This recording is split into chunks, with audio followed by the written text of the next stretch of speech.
Hello everyone, आज हम करने वाले हैं क्लास नंबर 3 जो कि हम दिसंबर की मंथली मैगज़ीन कर रहे हैं उसकी। और चलिए स्टार्ट करते हैं। तो सबसे पहले हमारे पास जो यहाँ पर न्यूज़ है करने को वो है कि स्पेशल कैटेगरी की मांग की जा रही है बिहार के द्वारा। देखिए स्पेशल स्टेटस को हम लोग पहले ही क्लास नंबर 2 में समझ चुके हैं। कब समझ चुके हैं? जब हम लोग एसिमेट्रिकल यहाँ पर फेडरलिज्म की बात कर रहे थे। तो हमें समझ में आया कि पावर्स कभी कभी अलग अलग दी जा सकती हैं अलग अलग स्टेट को। अब हमें ये भी पता है कि कौन से शेड्यूल संविधान के इस बात के बारे में बात करते हैं। शेड्यूल नंबर 5 और शेड्यूल नंबर 6 जो है, ये शेड्यूल नंबर 6 में यहाँ पर 10 स्टेट को लिया गया है। ये ऐसी स्टेट्स है जिनके अंदर किसी एक या दो डिस्ट्रिक्ट या उससे ज़्यादा डिस्ट्रिक्ट में ट्राइब्स मिलती हैं और उन्हीं के आधार पर इनके सिर्फ उन डिस्ट्रिक्ट के पास को यहाँ पर स्पेशल स्टेटस का ओहदा मिला हुआ है। फिर शेड्यूल नंबर 5 में हम देखेंगे 4 स्टेट हैं जिसमें ज़्यादा ट्राइब्स हमें देखने को मिलेंगी। कौन कौन सी 4 स्टेट हैं ये? असम इसमें आता है। दूसरा हम देख पाएंगे त्रिपुरा। तीसरे नंबर पर हम देख पाएंगे यहाँ पर मणिपुर को। और फोर्थ यहाँ पर है आपका मेघालय। तो 4 ये स्टेट्स यहाँ पर एज अ पार्ट बनी हुई है स्पेशल स्टेटस का शेड्यूल नंबर 5 के अंदर। कब बोला है? बिहार के चीफ मिनिस्टर ने बोला है कि इंडिया का जो यूनियन होम मिनिस्टर है उनको कि हमें अब की बार जो ईस्टर्न जोनल काउंसिल होगी ना उसके अंदर हमें भी स्पेशल स्टेटस दीजिएगा। क्यों मांग रहे हैं स्पेशल कैटेगरी, वो हम देखेंगे। देखिए जोनल काउंसिल क्या होते हैं, सबसे पहले ये देखना होगा कि जोनल काउंसिल एक स्टैट्यूटरी बॉडीज़ हैं जिनको बनाया गया है स्टेट रीऑर्गेनाइजेशन एक्ट 1956 के तहत। अब ये स्टैट्यूटरी बॉडीज़ क्या होती है, क्या डिफरेंस होता है? हमारे पास 2 तरीके की बॉडीज़ बनी हुई हैं। जैसे कि अगर मैं आपसे बात करूँ कि इंडिया के अंदर CGI है, right, computer journal of India है। वो कैसी बॉडी है? एक यहाँ पर कॉन्स्टिट्यूशनल बॉडी है। और कॉन्स्टिट्यूशनल बॉडी का क्या मतलब हुआ? यानी कि कॉन्स्टिट्यूशन के अंदर उसको हमें उसके बारे में पता होता है, या तो वो पहले बनी है या फिर अमेंडमेंट करके संविधान में उसको डाल दिया गया है, किसी भी को, राइट। लेकिन है क्या वो? क्योंकि कॉन्स्टिट्यूशन में प्रेजेंट है तो इसी वजह से कॉन्स्टिट्यूशनल बॉडी है। लेकिन जिस भी चीज़ को आप एक बिल से कन्वर्ट करके एक्ट में और फिर वहाँ पर उसका निर्माण करेंगे तो वो कहलाई जाएगी स्टैट्यूटरी बॉडी। क्योंकि अब जब जो चीज़ें एक्ट बनी है ना उसको आप क्या करोगे? कॉन्स्टिट्यूशन के अंदर नहीं रखोगे। अमेंडमेंट का अगर एक्ट नहीं है तो कॉन्स्टिट्यूशन के अंदर ना रख के आप इनको रखोगे स्टैट्यूट बुक के अंदर। तो हमें पता है कि एक स्टैट्यूट बुक होती है, उसमें सभी जो एक्ट होते हैं वो रखे जाते हैं। तो ये जो स्टैट्यूट बुक है जब इसके अंदर रखा जाता है तो इसी वजह से इसको बोला जाता है स्टैट्यूटरी बॉडीज़, यानी कि ये स्टैट्यूट बुक में है। आई होप अच्छे से क्लियर हो गया होगा। क्लासिफिकेशन की बात करते हैं तो इंडिया को देखिए, यहाँ पर पहले इंडिया जो है वो 5 जोन्स में बटा हुआ था, लेकिन अब अलग से नॉर्थ ईस्टर्न जो है उसको एक और जोन को बना दिया गया। तो आज के टाइम पे इंडिया को 6 जोन में बांटा गया है। सबसे पहले यहाँ पर नदर्न जोन की बात होती है जिसमें हरियाणा, हिमाचल प्रदेश, जम्मू कश्मीर, पंजाब, राजस्थान और जो दिल्ली है, दिल्ली की यानी कि यहाँ पर बात हो रही है। तो ये सारी जो स्टेट हम देख पाएंगे ये यहाँ पर आती हैं नदर्न जोन के अंदर। फिर जब हम आगे बढ़ते हैं तो सेंट्रल जोन काउंसिल की बात करते हैं जिसमें छत्तीसगढ़ आ जाता है, उत्तराखंड आ जाता है, यूपी एंड मध्य प्रदेश। यानी इतना जो ये भाग आप इंडिया के नक्शे में देख पाएंगे वो क्या है? सेंट्रल जोन के अंदर आता है। ईस्टर्न जोनल काउंसिल की बात करें तो यहाँ पर बिहार, झारखंड, ओडिशा एंड वेस्ट बंगाल, ये जो पार्ट आप देख पाएंगे 3rd नंबर पे, ये क्या है? Eastern zone. और फिर हम देखेंगे कि एक वेस्टर्न जोन काउंसिल भी है जो यहाँ पर गुजरात और महाराष्ट्र 2 ही को लेती है। गोवा भी इसके बीच में आ जाता है। और यहाँ पर जो दमन एंड दीव, दादर एंड नागर हवेली है वो भी यहाँ पर एज अ बॉडी कॉन्स्टिट्यूट करती हैं। हम नेक्स्ट देखेंगे जो कि है सदर्न जोनल काउंसिल जिसके अंदर आंध्र प्रदेश, कर्नाटक, केरला, तमिलनाडु एंड यूटी और पुदुचेरी ये यहाँ पर आती हैं। तो ये है आपकी सदर्न वाली। और अभी जो लेटेस्ट बनी है वो है नॉर्थ ईस्टर्न काउंसिल। कंपोजिशन कैसे होती है यहाँ पर जोनल काउंसिल्स की? चेयरमैन जो होगा किसी भी जोनल काउंसिल का वो होता है यूनियन होम मिनिस्टर, और वो एक दूसरे से यहाँ पर जुड़े हुए होते हैं, ठीक है। तो ये कैसे होगा कि सभी जो कोनल जितनी भी जोनल काउंसिल हैं सभी का जो यहाँ पर चेयरमैन होगा वो यूनियन होम मिनिस्टर होता है सेंटर की तरफ से, राइट। फिर हम देखते हैं कि वाइस चेयरमैन कौन होगा, जो चीफ मिनिस्टर होते हैं हर स्टेट के। देखिए हर स्टेट का जो चीफ मिनिस्टर होगा ना, वो अपनी अपनी उसमें हर साल में, क्योंकि 5 से 6 स्टेट एक जोन में है, तो हर एक साल के बाद वो लोग इस पोजीशन को चेंज कर लेते हैं कि आज हरियाणा का यहाँ पर chief minister as a vice chairman है, फिर थोड़े दिन के बाद हम पंजाब को देखेंगे, फिर थोड़े दिन के बाद हम दिल्ली को देखेंगे, 1 साल 2 साल के बाद में। तो इस तरीके से रोटेट होता रहता है, एक ही साल का एक बार में होगा। मेंबर्स की बात करें तो चीफ मिनिस्टर और जो 2 अदर मिनिस्टर्स होते हैं, जो भी गवर्नमेंट यहाँ पर बोले वो यहाँ पर इसके मेंबर हो सकते हैं। तो एक स्टेट से हमें समझ में आता है कि 3 मेंबर यहाँ पर आ सकते हैं। एक तो खुद चीफ मिनिस्टर होगा और 2 मेंबर अलग से होंगे, जो भी यहाँ पर चीफ मिनिस्टर के द्वारा, उनके गवर्नमेंट के द्वारा बोला जाएगा कि इनको हम यहाँ पर देना चाहते हैं। चलिए अभी और क्या बोला गया है, देखिए अर्लियर बिहार का जो कैबिनेट है ना, उन्होंने एक रेजोल्यूशन को भी पास कर दिया था, जो कि स्पेशल कैटेगरी का स्टेटस यहाँ पर मांग रहे थे स्टेट के लिए। अब ये कह रहे हैं कि बिहार क्यों डिमांड कर रहा है। सबसे पहली बात है पॉवर्टी एंड बैकवर्डनेस है।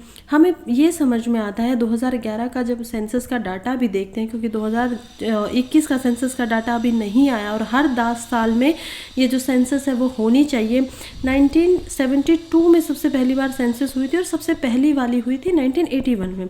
इतना डाटा हम सब अवेयर हैं। 1981 के बाद से हर साल 10 साल के बाद में एक सेंसस होती है, लेकिन क्योंकि 1961 में हमारा जो युद्ध चल रहे थे, 1971 में भी युद्ध हो गया था बांग्लादेश पाकिस्तान का, तब नहीं हुआ।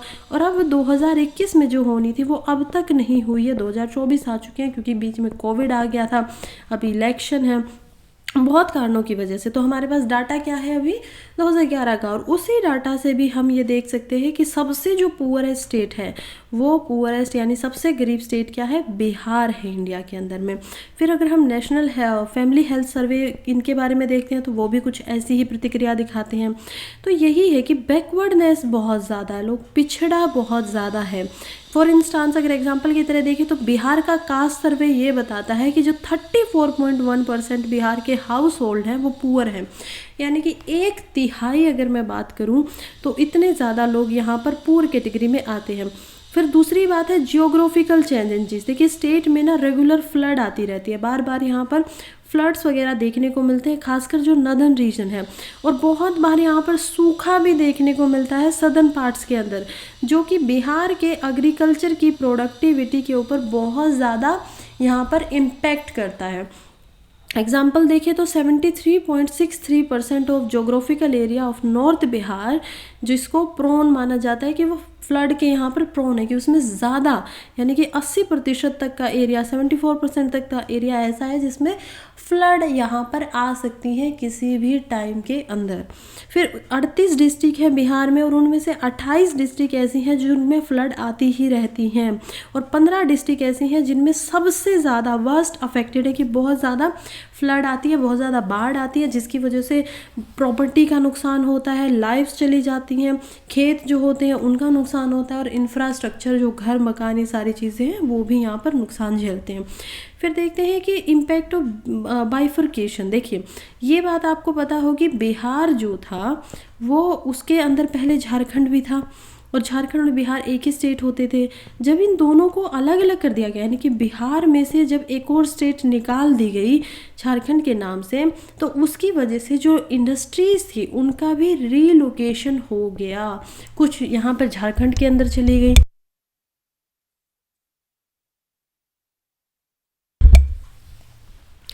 और इसी वजह से जो एम्प्लॉयमेंट की अपॉर्चुनिटीज़ थी वो भी यहाँ से घट गई, क्योंकि इन्वेस्टमेंट कम होने लगी थी बिहार में, ज़्यादातर इंडस्ट्रीज़ यहाँ पर झारखंड में देखने को चली गई। 4th नंबर पे हम देखेंगे इकोनॉमिक डिस्पैरिटी। इकोनॉमी के अंदर भी यहाँ पर आर्थिक जो वो है उसमें भी बहुत ज़्यादा भेदभाव देखने को मिलता है। कैसे, जो per capita net domestic product होता है करंट प्राइसेस के ऊपर, बेस ईयर 2011-12 उसको माना गया है, वो सिर्फ 29,470 ही निकल कर आता है। यानी कि एक इंसान वहाँ पर कैपिटा कितना सारा वो जीडीपी के अंदर स्टेट की जो डोमेस्टिक प्रोडक्ट है यहाँ पर एसडीपी जो है उसके अंदर कंट्रीब्यूट कर पा रहा है। ये बहुत कम, अगर इसको कंपेयर किया जाए महाराष्ट्र जैसी स्टेट से जिसमें 2,15,000 के तकरीबन ये एवरेज जाएगा, गुजरात में 2.5 लाख तक का जाता है एक इंसान जो कंट्रीब्यूट करता है पूरे के पूरे एक साल के अंदर में, तो ये 2.5 लाख से लेके 2 लाख तक जाएगा। लेकिन यहाँ पर सिर्फ एक साल के अंदर 50,000 तक का एवरेज जा रहा है, जो कि दिखा रहा है कि कैसे बहुत सारी विभिन्नताएं हैं। हम देखेंगे कि बिहार जो है वो मोस्ट ऑफ द क्राइटेरिया से भी मिलता है, जिसको SC यानी कि स्पेशल क्राइटेरिया जो है उसमें फुलफिल हो सकता है। लेकिन जो रिक्वायरमेंट है हिली ट्रेन की, यानी कि एक तो आपका वहाँ पर क्या होना चाहिए कि ऐसे हिल्स बनी होनी चाहिए, राइट। क्या होती है हिल्स, पहाड़ियाँ वगैरह, और जोग्राफिकली डिफ़िकल्ट एरिया होना चाहिए। सिर्फ इसी को वो यहाँ पर नहीं मिल पाते, सिर्फ जोग्राफी की वजह से वहाँ पर इनको स्पेशल स्टेटस नहीं दिया जा रहा है। फिर और कोई भी ऐसी हैं जो स्पेशल कैटेगरी स्टेटस मांग रही हैं, कोई और स्टेट है तो आंध्र प्रदेश ऐसा बोल रहा है। जब से उसका बाइफर्केशन हुआ है 2014 के अंदर, हमें पता है तेलंगाना यहाँ पर बन चुका था, तो जब से तेलंगाना बना है तब से ही वो स्टेटस मांग रहा है कि हमें भी यहाँ पर स्पेशल स्टेटस दिया जाए, क्योंकि बहुत सारा रेवेन्यू हमारा जो है वो लॉस हो गया है हैदराबाद, क्योंकि तेलंगाना के अंदर चला गया। फिर ओडिशा की बात की जाए तो ओडिशा भी ऐसी रिक्वेस्ट कर रहा है, क्योंकि वो भी अपनी वल्नरेबिलिटीज़ को दिखा रहा है, जैसे कि नेचुरल क्लाइमेटीज़ बहुत ज़्यादा हो जाती है, साइक्लोन आ जाते हैं, और ओडिशा के पास में एक large number of tribal population है जो कि लगभग 22% है। अब हम इतनी देर से समझ रहे हैं कि कोई स्पेशल स्टेटस मांग रहे हैं। इवन लद्दाख का भी पिछले साल यही बोलना था कि हमें भी एक स्पेशल स्टेटस कैटेगरी का जो स्टेटस है वो दिया जाए। तो इतना सब होने के बाद लेकिन अब सवाल उठता है कि एक्चुअली में ये स्पेशल कैटेगरी स्टेटस है क्या। तो देखिए जो स्पेशल कैटेगरी स्टेटस है ना, इसकी क्लासिफिकेशन जो है वो सेंटर के द्वारा प्रोवाइड की गई है, जो कहता है कि जो भी ऐसी स्टेट होंगी जिसमें जोग्राफिकल सोशो इकोनॉमिक ऐसे डिसएडवांटेज होंगे, प्रॉब्लम्स होगी, उसको सेंटर उसके डेवलपमेंट करने के लिए यहाँ पर फंड देगा, सपोर्ट करेगा, पैसा देगा। तो इसी वजह से सारी स्टेट चाहती हैं कि उनको खुद से, उनके पास कमी है तो सेंटर की तरफ से उनको पैसे मिले। इंट्रोडक्शन में सबसे पहले इसको 1969 के अंदर इंट्रोड्यूस किया गया था, जब 5th फाइनेंस कमीशन ने इसको रिकमेंड किया। अब फाइनेंस कमीशन का काम क्या होता है? फाइनेंस कमीशन का काम होता है यहाँ पर कि सेंटर और जो हमारे अलग अलग स्टेट्स हैं उनके अंदर कितना कितना पैसा बनेगा, क्योंकि टैक्स तो सारा का सारा यहाँ पर क्या जा रहा है, सेंटर के पास जा रहा है। तो अब उसको कैसे डिवाइड करना है, कितना % यहाँ पर सेंटर को दिया जाए, कौन सी स्टेट को कितना फंड किया जाए, किसको कितनी ज़रूरत है, ये सारा काम होता है फाइनेंस कमीशन का, जो कि यहाँ पर 5 साल के लिए बनता है। तो जब ये 5वां बना था 1969 के अंदर, तो इस कमीशन ने इसको रिकमेंड किया कि कुछ ऐसा होना चाहिए, स्पेशल कैटेगरी जो स्टेट्स हैं उनके पास ज़्यादा फंड जाना चाहिए। फिर इसकी जो इनिशियल स्टेट थी, जैसे 1969 में जम्मू कश्मीर को स्पेशल स्टेटस का यहाँ पे दिया गया, असम को दिया, नागालैंड को दिया, तो ये पहली 3 स्टेट ऐसी बनी जिनको स्पेशल स्टेटस यहाँ पर प्रोवाइड करवाया गया। अब जब एब्रोग्रेशन हो चुका है आर्टिकल 35A का और रीऑर्गेनाइजेशन किया गया है जम्मू एंड कश्मीर का, जो कि 35A क्या था, हमें पता है कि आर्टिकल 35 यहाँ पर A बोलता है, जो कि स्टेट ऑफ जम्मू कश्मीर के खुद के कॉन्स्टिट्यूशन के अंदर लिखा गया है, और वो बोलता था कि जम्मू कश्मीर के पास एक स्पेशल पावर है, यानी कि आर्टिकल को, जो ये जम्मू कश्मीर का आर्टिकल है 370, कभी भी हटाया जा सकता है सेंटर के द्वारा। तो जब ये हट जाता है और दोबारा से इसको एक यूनियन टेरिटरी में बना दिया जाता है, तो अब जो स्पेशल कैटेगरी स्टेटस है जम्मू कश्मीर पे वो अप्लाई नहीं होता, हट चुका है। अब करंट स्टेट क्या है जिनको ये मिला हुआ है स्पेशल स्टेटस, हम देख पाएंगे कि अभी 11 स्टेट्स को ये मिला हुआ है, आसाम, नागालैंड, हिमाचल प्रदेश, मणिपुर, मेघालय, सिक्किम, त्रिपुरा, अरुणाचल प्रदेश, मिजोरम, उत्तराखंड और तेलंगाना। इन सभी को यहाँ पर स्पेशल स्टेटस की कैटेगरी में रखा गया है। तेलंगाना अभी सबसे न्यूवेस्ट स्टेट है। क्यों न्यूवेस्ट स्टेट है? क्योंकि 2014 के अंदर ये बनती है, सबसे न्यूएस्ट स्टेट ये है जिसको इस तरीके का स्टेटस मिला हुआ है। अब इसके बाद किसी को भी स्टेटस नहीं मिला है। कॉन्स्टिट्यूशनल अब्सेंस की बात की जाए तो कॉन्स्टिट्यूशन के अंदर ऐसा कोई स्पेशल स्टेटस के बारे में लिखा नहीं गया है, कोई प्रोविजन नहीं है, कोई कैटेगराइजेशन भी, इसीलिए तो हम इसको एज अ स्टैट्यूटरी बॉडी बोल रहे हैं ना। फिर स्पेशल स्टेटस जो है वो सीज टू एग्जिस्ट कब खत्म हो जाता है। देखिए जब रिकमेंडेशन दी थी ना 14th फाइनेंस कमीशन ने, तो उन्होंने बोला था कि अब इसको एग्जिस्ट करने की ज़रूरत नहीं है, क्योंकि कोई भी स्पेशल जो स्टेट कैटेगरी स्टेटस है वो किसी भी स्टेट को ग्रांट अब इसके बाद ना किया जाए, तो ऐसे उनके बारे में बोलना है। फिर ये कहते हैं कि ऐसे क्या क्या क्राइटेरिया है जिसकी वजह से यहाँ पर मिल सकता है। तो 5 क्राइटेरिया, जैसे कि हिली एंड डिफ़िकल्ट टेरेन होना चाहिए, यानी कि कृषि नहीं की जा सकती है, बहुत ही डिफ़िकल्ट टेरेन है। टेरेन क्या होता है, भूभाग, तो जो भूमि है वो काफ़ी डिफ़िकल्ट है। उसके बाद हम सेकेंड नंबर पे देखेंगे कि पॉपुलेशन की जो डेंसिटी है वो लो होनी चाहिए और ज़्यादा यहाँ पर ट्राइबल पॉपुलेशन होनी चाहिए। अब यहाँ पर हम देखेंगे कि डेंसिटी क्या होती है पॉपुलेशन की।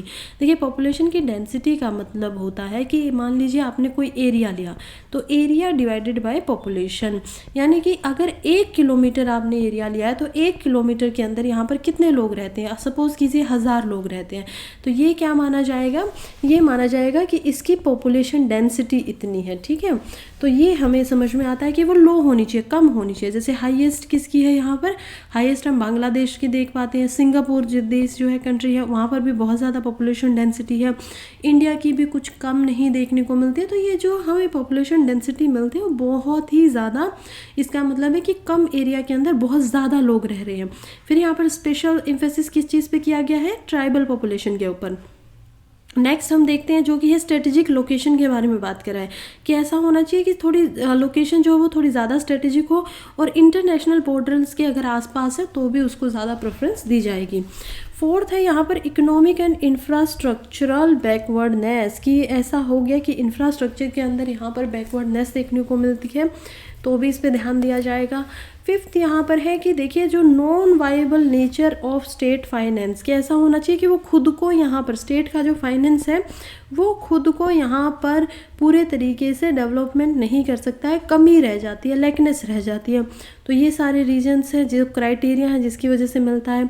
फिर कहते हैं कि बेनिफिट क्या है इसका, क्यों स्टेट इसको लेना चाहते हैं। सबसे पहले तो फाइनेंशियल ग्रांट मिलेंगे, जैसे कि जो गाडगिल मुखर्जी फॉर्मूला यहाँ पर बनाया गया है उसके अकॉर्डिंग लगभग जो 30%, कोई भी डेवलपमेंट आप लेंगे तो टोटल जितना होगा उसका 30% यहाँ पर सेंटर करेगी कि आपने क्या किया है कि इंफ्रास्ट्रक्चर बनाया, कोई बिल्डिंग बनाई किसी काम के लिए और उस पर खर्चा आया है अभी 100 रुपये का, और उसमें से 70 आप खुद दे दीजिए, 30 यहाँ पर सेंटर देगा हर डेवलपमेंट के प्रोजेक्ट में।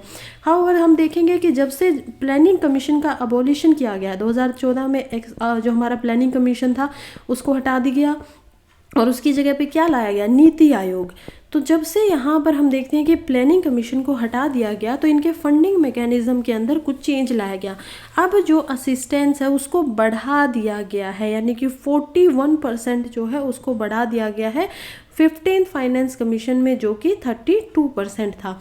तो ये बढ़ा दिया गया है, ये भी एक अच्छी बात यहाँ पर दिखती कि इससे ज़्यादा फ़ायदा होता है स्टेट को। फिर सेकंड यहाँ पर है सेंटर स्टेट की फंडिंग की स्कीम क्या है। देखिए जो स्पेशल कैटेगरी स्टेट्स हैं इनके लिए जो फंडिंग रेशो होता है जब कोई भी सेंट्रली स्पॉन्सर्ड स्कीम आती है। अब यहाँ पर दो चीज़ें आपको समझनी पड़ेंगी, दो कंसेप्ट यहाँ पर समझने पड़ेंगे। पहला है कि यहाँ पर एक बात की जा रही है इकोनॉमी से सेंट्रली स्पॉन्सर्ड स्कीम की, दूसरा यहाँ पर जो कंसेप्ट है वो बात करेगा कि कैसे हमें पता होता है कि 2 टाइप ऑफ स्कीम होती है। एक तो होती है यहाँ पर सेंट्रली स्कीम, यानी जो सेंटर स्कीम प्रोवाइड करवाता है, दूसरी होती है सेंट्रली स्पॉन्सर्ड स्कीम। तो ये जो स्पॉन्सर्ड वर्ड आप यहाँ पर समझ पाएंगे, इसका मतलब होता है जो सेंट्रली यहाँ पर सेंटर की तरफ से स्कीम ली गई है, यानी कि उसमें 100% जो पैसा है वो सारा का सारा यहाँ पर सेंटर देगा। लेकिन जो स्पॉन्सर्ड है अब उसमें डिपेंड करेगा कि कोई किसी चीज़ में 100 रुपये लग रहे हैं तो उसमें से 60 भी दे सकता है, 40 भी दे सकता है, 90 रुपये भी दे सकता है, यानी कि 100% जो यहाँ पर खर्च होगा वो सेंटर नहीं करेगा, स्पॉन्सर करेगा 40%, 50%। तो इसी तरीके से यहाँ पर भी है कि कुछ चीज़ों का यहाँ पर फंडिंग होती है जो स्टेट की है, जो जनरल कैटेगरी स्टेट्स होती हैं उनमें फिर आधा आधा बांट दिया जाता है, यानी कि उसमें ज़्यादा लिया जाएगा। लेकिन इसके अंदर यहाँ पर 90-10 होगा कि मान लीजिए कोई जनरल कैटेगरी स्टेट्स है, अब उनका ऐसे ही स्पॉन्सर्ड कोई स्कीम लेके आ गया है सेंटर, अब उस स्कीम में क्या करेगा, 50 रुपये बोलेगा मैं दूंगा, 50 भैया आप दो, ऐसे करेगा। लेकिन जब ये स्पेशल स्टेटस की यहाँ पर हम बात आएंगे तो वो क्या करेगा कि 90 मैं दे रहा हूँ सेंटर और 10 रुपये इसमें आप लोग भी अपनी तरफ से डाल दीजिएगा। तो ये होता है। थर्ड हम देखते हैं कि इनिशिएटिव होते हैं इन्वेस्टमेंट के लिए। जो स्पेशल स्टेटस की स्टेट्स हैं यहाँ पर बहुत सारे इनिशिएटिव किए जाते हैं ताकि इन्वेस्टमेंट की जा सके। जैसे कि यहाँ पर क्या होता है, जो टैक्स के रेट होते हैं ना कॉरपोरेट से, यानी कि जो भी यहाँ पर बिल्डिंग बनाएगा, इंफ्रास्ट्रक्चर बनाएगा, काम खोलेगा, कोई भी कोई फैक्ट्री लगाएगा, तो उनसे जो नॉर्मली टैक्स लिया जाता है ऑल ओवर इंडिया वो टैक्स यहाँ पर कम होगा। फिर इसके अलावा इनकम टैक्स भी यहाँ पर कम लिया जाएगा, ड्यूटीज़ एक्साइज वगैरह की वो भी यहाँ पर कम होंगी, कंसेशन दिया जाएगा इसमें। तो ये भी कुछ इनिशिएटिव्स है जो गवर्नमेंट इनको मदद करती है। फिर हम देखते हैं कि डेप्ट मैनेजमेंट प्रिविलेजेस भी मिल जाते हैं। डेप्ट क्या होता है, कर्ज से। तो देखिए जो स्टेट है ना वो बेनिफिट ले सकती है डेप्ट स्वैपिंग का और या फिर डेप्ट रिलीफ स्कीम का, कि हमारे पास पैसा नहीं है, हमने यहाँ पर लिया था किसी से पैसा, अब सेंटर उसको चुका सकता है, हमारे पास नहीं है। डेप्ट स्वैपिंग क्या होगा कि सेंटर अपने को ले लेगा, और रिलीफ क्या है कि बिल्कुल ही माफ़ कर देगा कि ठीक है नहीं चाहिए हम लोग भरेंगे। तो ये भी हो सकता है। फिर देखा जाएगा कि कैरी फॉरवर्ड प्रोविज़न होता है अनस्पेंट फंड का। स्पेशल कैटेगरी स्टेट जो होंगे उनके पास ये फैसिलिटी होती है कि वो उनका जो पैसा है, जो अनस्पेंट मनी है, यानी कि देखिए सेंटर की तरफ से कुछ पैसा जाता है फाइनेंस की तरफ से, यहाँ पर क्या होता है फाइनेंस कमीशन क्या करता है, एक अपनी रिपोर्ट को ले करता है पार्लियामेंट के सामने। अब ये जो रिपोर्ट होगी ये पहले प्रेसिडेंट को जाएगी और प्रेसिडेंट यहाँ पर इसको देखेंगे और फिर पार्लियामेंट को भी दिखा देंगे। अब ये जो पार्लियामेंट में रिपोर्ट गई है इसी के आधार पे अलग अलग स्टेट को अलग अलग पैसे मिल जाएंगे। मान लीजिए दिल्ली को 100 रुपये दे दिए गए हैं, हरियाणा को 80 रुपये दे दिए गए हैं, पंजाब को 60 रुपये दे दिए, यूपी को यहाँ पर हम मान लेते हैं 70 रुपये मिल गए हैं। तो इस तरीके से पैसे मिले हैं। अब जब इनमें से 70 में से यूपी सिर्फ 50 रुपये को खर्च कर पाता है और 20 रुपये यहाँ पर बच जाते हैं, तो उन 20 रुपयों का क्या करेंगे, सेंटर वापस ले लेगा। पहले ऐसा होता था कि उन 20 रुपयों को दोबारा से जब बनाया जाता था बजट वगैरह सब कुछ करके इंक्लूड करके, तो ऐसा माना जाता था कि फिर से उनकी ज़रूरतों को ध्यान में रखा जाता था। अब निर्मला सीतारमण ने क्या कर दिया है, हमारी जो फाइनेंस मिनिस्टर है, कि अगर आप एक बार में 50 रुपये ही खर्च कर पाते हो तो अब आपका 70 की बजाय नेक्स्ट टाइम पे 50 ही मिलेंगे। ये रुपये आपको मैं कम इसलिए बताती हूँ ताकि आप लोग समझना आसान हो जाता है। यहाँ पे 50 रुपये नहीं होते, 5,000 करोड़, 50,000 करोड़, इस तरीके से इनको दिया जाता है। तो अब यही है कि देखिए जब इनका अनस्पेंड जो फंड हो जाते हैं ना, उसको स्टेट क्या करते हैं कि अगर वो उसको ख़त्म नहीं कर पाते तो वो लैप्स नहीं करते, ख़त्म नहीं होते, वो पैसे उन्हीं के पास छोड़ देते हैं ताकि वो अपने जो financial year next financial year आएगा उसमें उनका उपयोग कर सके। अदर स्टेट्स के क्या होगा कि अब 20 रुपये जो बच गए थे वो ख़त्म हो गया, आप उनका इस्तेमाल नहीं कर सकते, वो सेंटर के पास ही रहेंगे। चलिए नेक्स्ट हम देखते हैं यहाँ पर कि कैसे डिफरेंस क्या है एक स्पेशल कैटेगरी स्टेटस में और स्पेशल स्टेटस के अंदर। यहाँ पर दो चीज़ों की बात की जा रही है। तो स्पेशल स्टेटस एक ग्रांटेड किया जाता है कॉन्स्टिट्यूशनल प्रोविजन के अंडर, जो कि यहाँ पर एक्ट से बनाया गया। 2/3 ऑफ मेजोरिटी होनी चाहिए दोनों हाउसेस के पार्लियामेंट के अंदर। ये एम्पावर करता है स्टेट को कि उनके पास कुछ स्पेसिफिक लेजिस्लेटिव पॉलिटिकल यहाँ पर राइट्स हो सकते हैं, जैसे कि आर्टिकल 370। अब ये पावर कौन दे रहा था, कॉन्स्टिट्यूशन दे रहा था। इसको पास करने के लिए भी यहाँ पर एक्ट को पास करवाना पड़ा और इसको ख़त्म करने के लिए भी एक्ट पार्लियामेंट में पास होता है। स्पेशल कैटेगरी स्टेटस जब आता है तो स्पेशल कैटेगरी स्टेटस के अंदर यहाँ पर जो नेशनल डेवलपमेंट काउंसिल होगी उनको ये ग्रांटेड करना होता है। इसके लिए यहाँ पर सेंट्रल गवर्नमेंट इसको डन करती हैं और ये फोकस ज़्यादा कर रहा है इकोनॉमिक इनिशिएटिव पे। अब ये यहाँ पे क्या हो रहा था, ऊपर पॉलिटिकल इनिशिएटिव्स के ऊपर ज़्यादा पावर मिल रही थी पॉलिटिक्स के अंदर, लेकिन यहाँ पर ज़्यादा पावर मिल रही है इकोनॉमी के अंदर। फाइनेंशियल असिस्टेंस मिलती है, सपोर्ट मिलता है एडमिनिस्ट्रेटिव प्रशासन करने के लिए। एग्जाम्पल देखी जाए तो जम्मू कश्मीर का है, हिस्टोरिकल कंटेक्स्ट के अंदर जम्मू कश्मीर में दोनों चीज़ें मिली हुई हैं। स्पेशल स्टेटस मिला था आर्टिकल 370 से और स्पेशल कैटेगरी स्टेटस मिला था जो कि हमें मिलता है 1969 के अंदर। और ये आर्टिकल 370 कब मिल चुका है, ऑलरेडी 1947 के अंदर। तो स्पेशल स्टेटस और ये क्या है, स्पेशल कैटेगरी स्टेटस। चेंजेस देखें तो देखिए जब आर्टिकल 35A यहाँ पर ख़त्म हो जाता है ना, तो जम्मू एंड कश्मीर को एक यूनियन टेरिटरी में परिवर्तित किया जाता है। उसकी वजह से इसके ऊपर अभी ये स्पेशल स्टेटस जो है, स्पेशल कैटेगरी स्टेटस और स्पेशल स्टेटस दोनों ही यहाँ पर लागू नहीं होते हैं। चैलेंजेस क्या क्या है स्पेशल कैटेगरी स्टेटस से रिलेटेड? कुछ फिजिकल चैलेंजेस होते हैं। देखिए, जैसे कि फिजिकल इम्प्लीमेशन पे आप चलिए, तो जब यहाँ पर स्पेशल कैटेगरी स्टेटस मिलेगा यानी कि SCS मिलता है, तो ये सेंट्रल फाइनेंस के ऊपर ज़्यादा स्ट्रेन डाल देगा, ज़्यादा उसको कहीं ना कहीं एक तरीके से ज़्यादा जोर उसके ऊपर हो जाता है, यानी कि बोझ हो जाता है सेंटर के ऊपर कि उनको उनकी जो फाइनेंशियल कमिटमेंट है सपोर्ट करने के लिए स्टेट्स को, उनको भी बढ़ाना पड़ता है। फिर दूसरी स्टेट से भी यहाँ पर डिमांड होती है।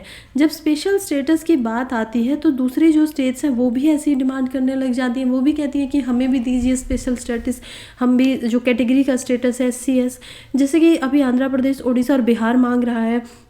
अगर यहाँ पर SCS क्राइटेरिया जो है उसको असाइन करना होता है, उसको समझना होता है, तो कई बार जो स्टेट्स हैं क्राइटेरिया के ऊपर उनमें लैक ऑफ कंसेंट दिखता है कि वो सब लोग ऐसे खुश नहीं है उस चीज़ को लेके।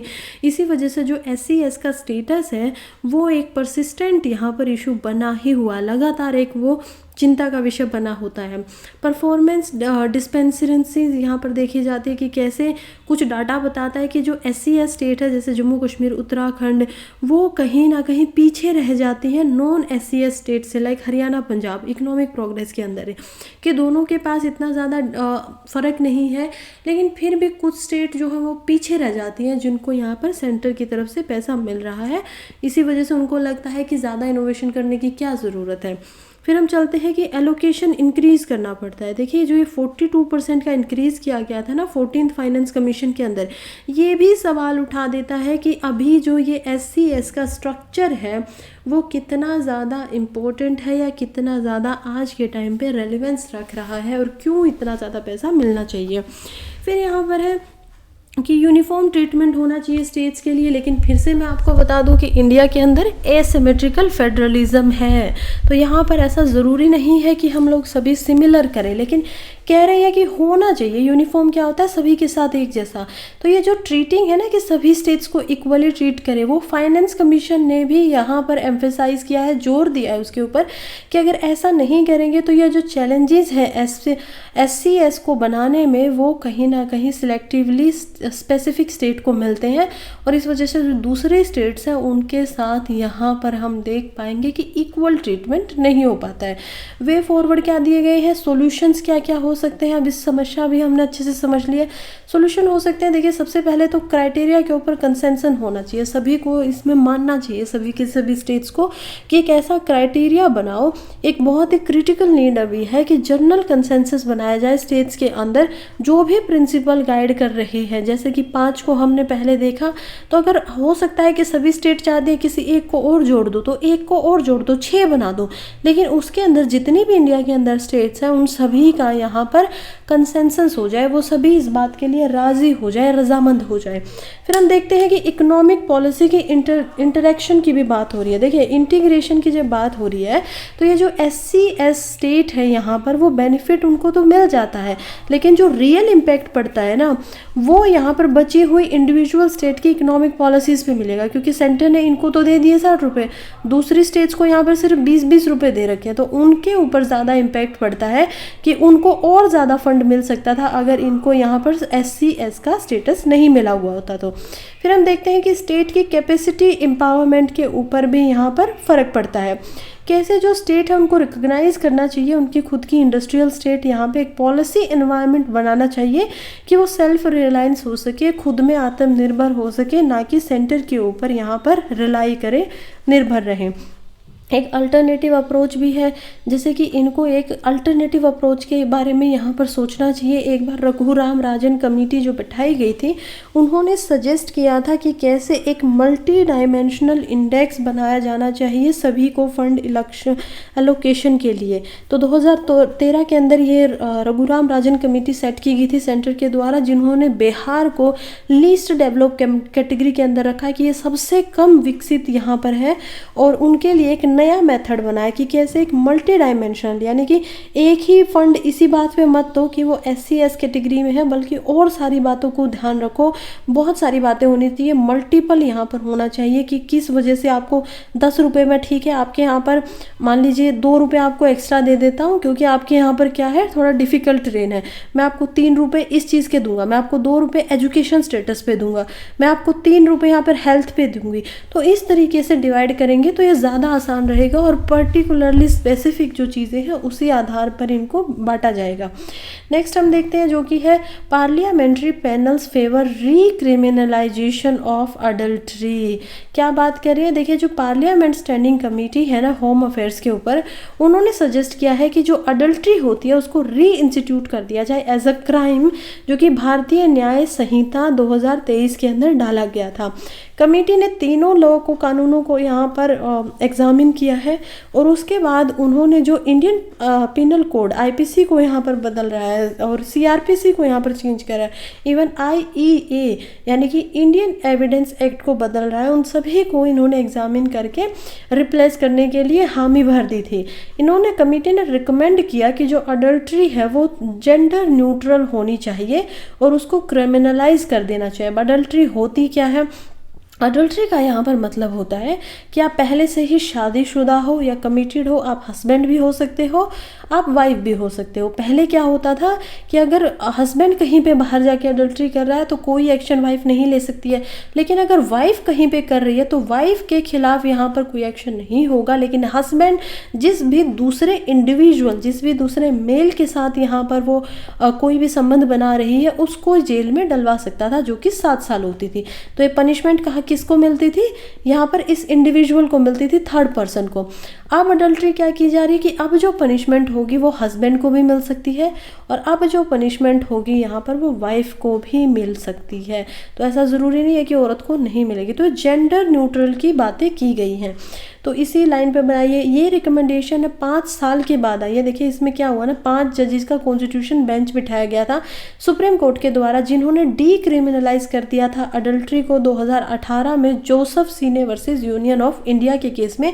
और रीज़न बीइंग हियर क्या था, रीज़न था क्योंकि ये न्यूट्रल नहीं थी, क्योंकि यहाँ पर हमें देखने को मिलता था कि एक तरीके से जेंडर बायसनेस होती थी, तो इसी कारण से इसको क्रिमिनलाइज कर दिया था। यानी अब अगर कोई अडल्ट्री करता है तो उसको पकड़ा नहीं जाएगा। अडल्ट्री के बारे में कुछ और स्पेसिफिक बातें करें तो देखिए, एक वॉलेंट्री सेक्सुअल इंटरकोर्स होता है एक मैरिड पर्सन और समवन जो अभी उनके करंट पार्टनर नहीं है। तो मैरिड पर्सन चाहे वो हस्बैंड हो या फिर चाहे वो वाइफ हो, और जो उनका पार्टनर नहीं है उनके अलावा अगर वो किसी के साथ कोई संबंध बनाते हैं, अपनी इच्छा से संबंध बनाते हैं, तो उसको यहाँ पर अडल्ट्री माना गया है। इसके लिए सेक्शन 497(2) को यहाँ पर रखा गया। देखिए जो 497 सेक्शन है IPC का, वो इस चीज़ को क्रिमिनलाइज करता था 2018 तक। लेकिन अभी क्या हुआ है, सेक्शन 497 में और क्या बताया गया क्रिमिनलाइजेशन के बारे में, कुछ लीगल प्रोविजंस है। जैसे कि सेक्शन 497 के अंदर यहाँ पर क्रिमिनल पेनल्टीज बताई गई हैं, जो कि 5 साल की जेल हो सकती है, फाइन हो सकता है, दोनों ही होंगे। फिर जेंडर डिस्क्रिमिनेशन मैंने आपको बताया कि कैसे एक्सक्लूसिव जो पनिशमेंट होती थी वो सिर्फ आदमियों को मिलती थी के अंदर, और इसी वजह से उनके वायलेट करता है कॉन्स्टिट्यूशनल राइट को, जो कि आर्टिकल 14 यानी कि आपके राइट टू इक्वेलिटी है, आर्टिकल 15 यानी कि आपका यहाँ पर जेंडर इक्वेलिटी होगी उसकी बात करें, और आर्टिकल 21 यानी कि राइट टू लाइफ। इन तीनों को, जो उनके फंडामेंटल राइट्स हैं, उन तीनों को ये वायलेट कर रहा था। लैंडमार्क डिसीजन आता है जोसेफ सीने वर्सेस यूनियन ऑफ इंडिया के अंदर, जहाँ पे कॉन्स्टिट्यूशनल चैलेंज किया जाता है सुप्रीम कोर्ट के द्वारा, और वो सेक्शन 497 को यहाँ पर अनकॉन्स्टिट्यूशनल घोषित कर देते हैं। फिर बेसिस क्या था, सुप्रीम कोर्ट ने बोला था कि इंक्लूड डिस्क्रिमिनेशन, भेदभाव है इसीलिए ये नहीं चलेगा। चलिए नेक्स्ट हम चलते हैं कि आर्ग्यूमेंट क्या क्या है फेवर कर रही है कि क्यों इसको फिर से क्राइम बनाना चाहिए। अभी अडल्ट्री इंडिया के अंदर क्राइम नहीं है, आप करेंगे भी तो आपको उसकी कोई सज़ा नहीं मिलेगी लीगल तौर पे। अब ये कह रहे हैं कि क्यों, देखिए फेवर में है कि क्यों वापस से इसको बनाना चाहिए। पहले आर्ग्यूमेंट है कि ये जेंडर न्यूट्रल अप्रोच होने वाली है।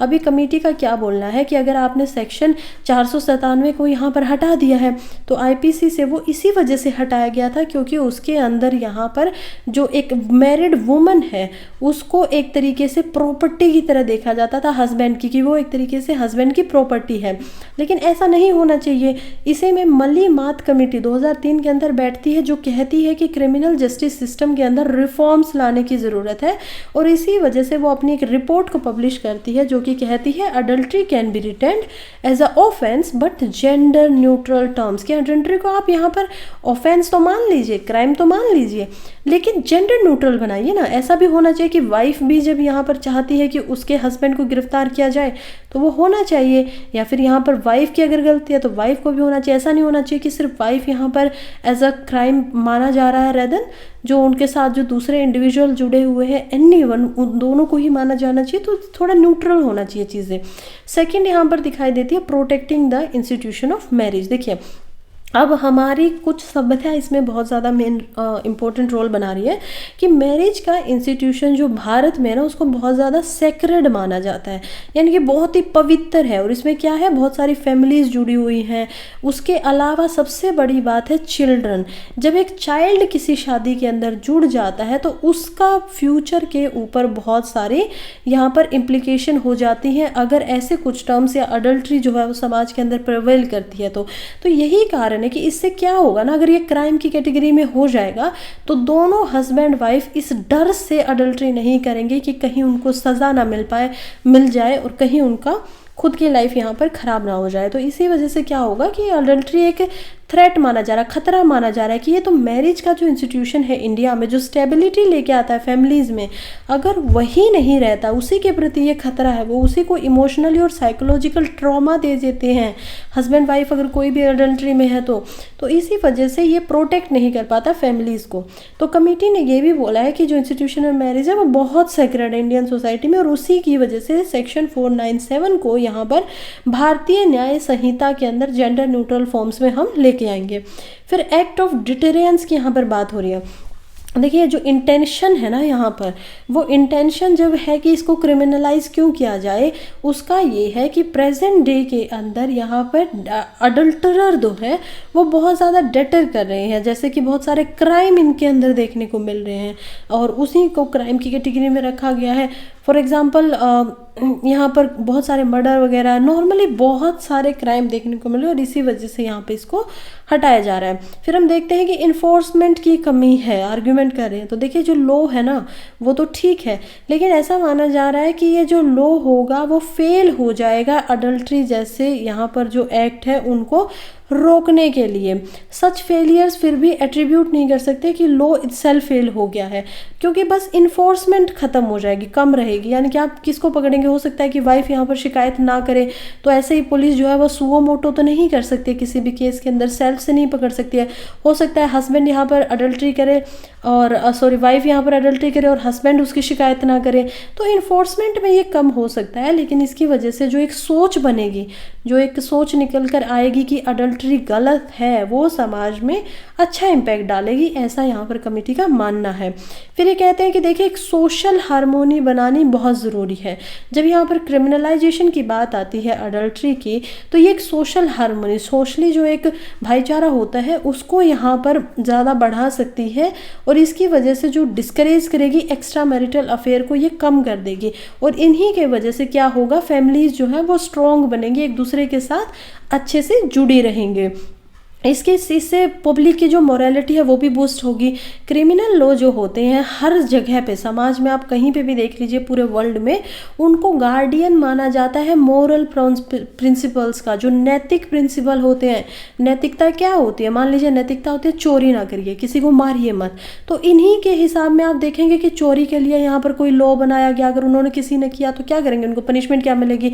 मर्डर के लिए यहाँ पर कोई IPC बनाई हुई है जैसे कि 302, तो ये क्या होती है, क्यों बनाई जाती है, ये मोरल्स को ध्यान में रख के ही बनाई जाती है। उस समाज का मोरल क्या बोलता है और उसकी जो हिस्टोरिकल रूट्स है उनको यहाँ पर सोसाइटी को प्रोटेक्ट करने के लिए ही कोई भी कानून बनाया जाता है।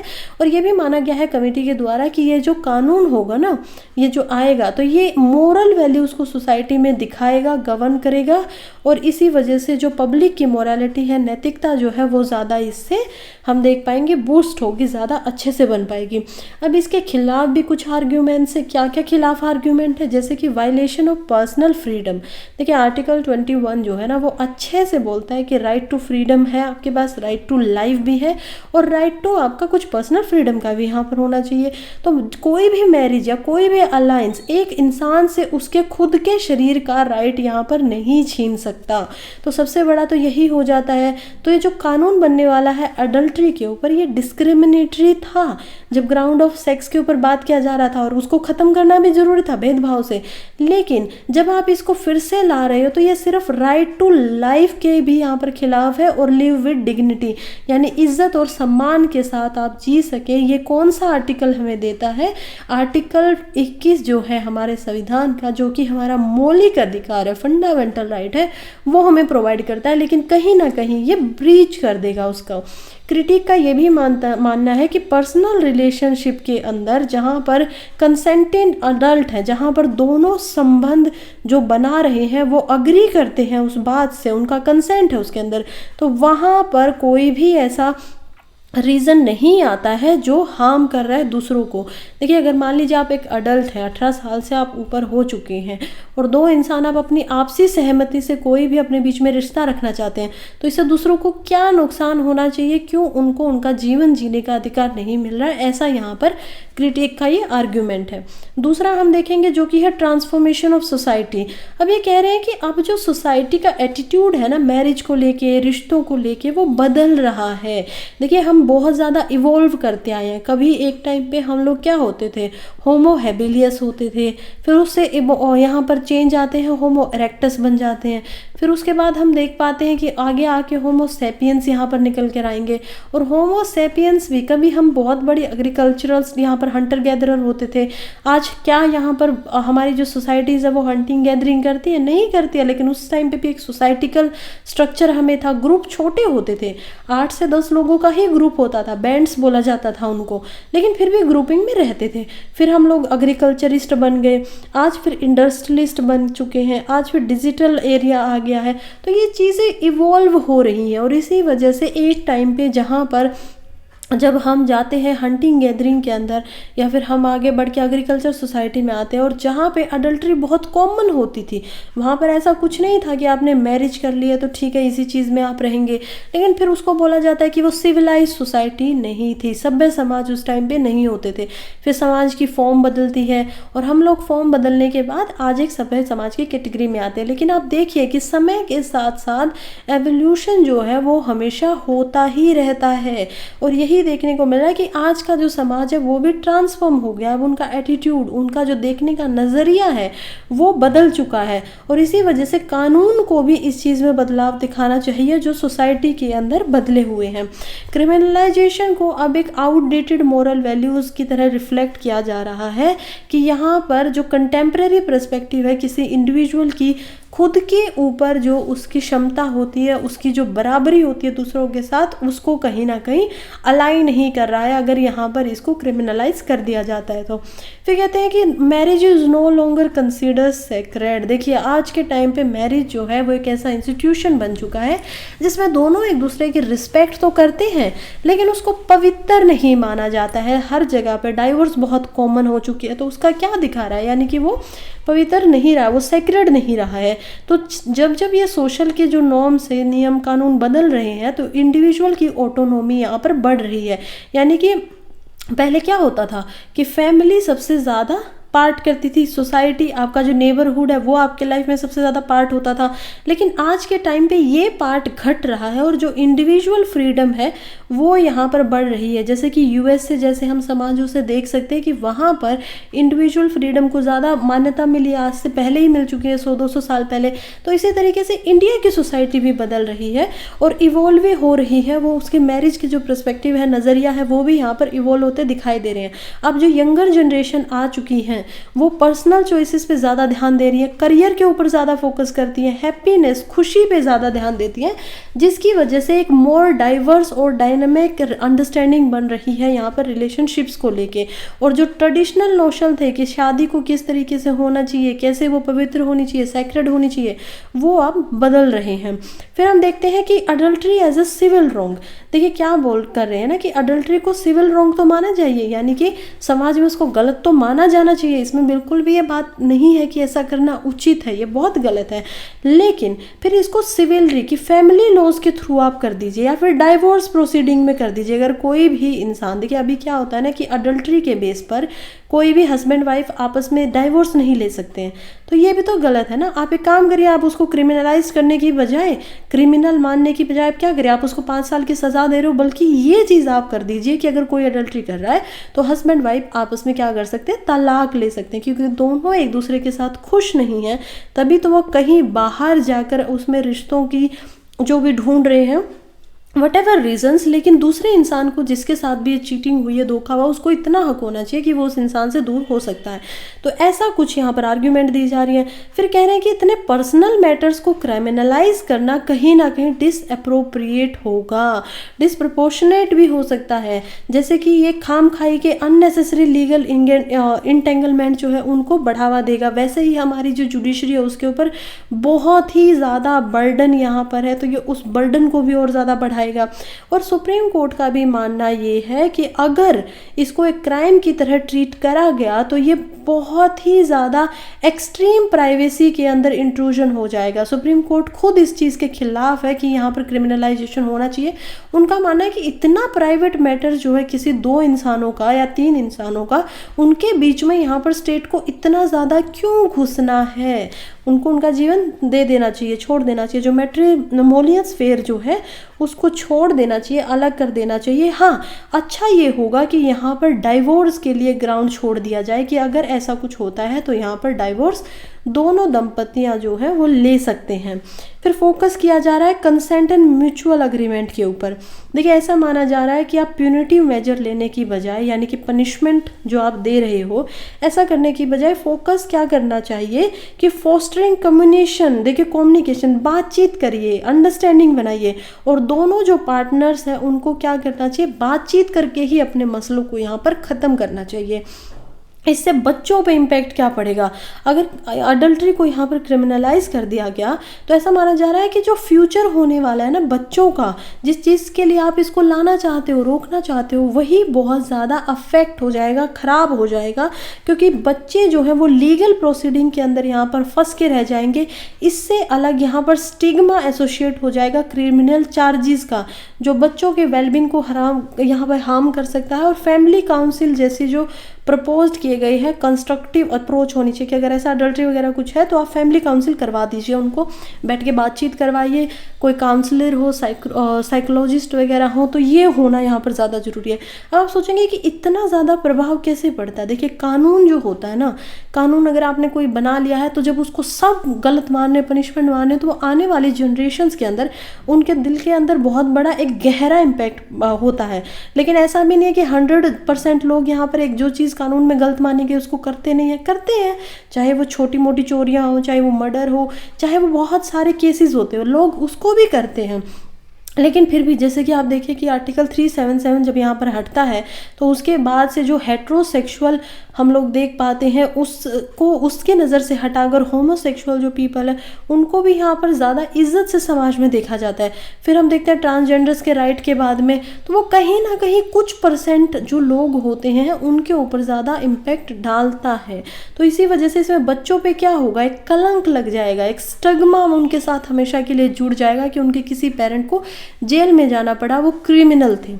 चलिए अब वे फॉरवर्डिंग सॉल्यूशन क्या दिए जाने चाहिए, हमने फेवर में भी देख लिया है आर्ग्यूमेंट और हमने अगेंस्ट में भी देख लिया है। लेकिन अभी क्या आपको लगता है वो आपको समझना होगा कि एक तो देखिए होलिस्टिक सॉल्यूशन प्रोवाइड करवाना पड़ेगा। जो अडल्ट्री की प्रॉब्लम है ये आईपीसी में यहाँ पर 2 तरीके से की जाती है।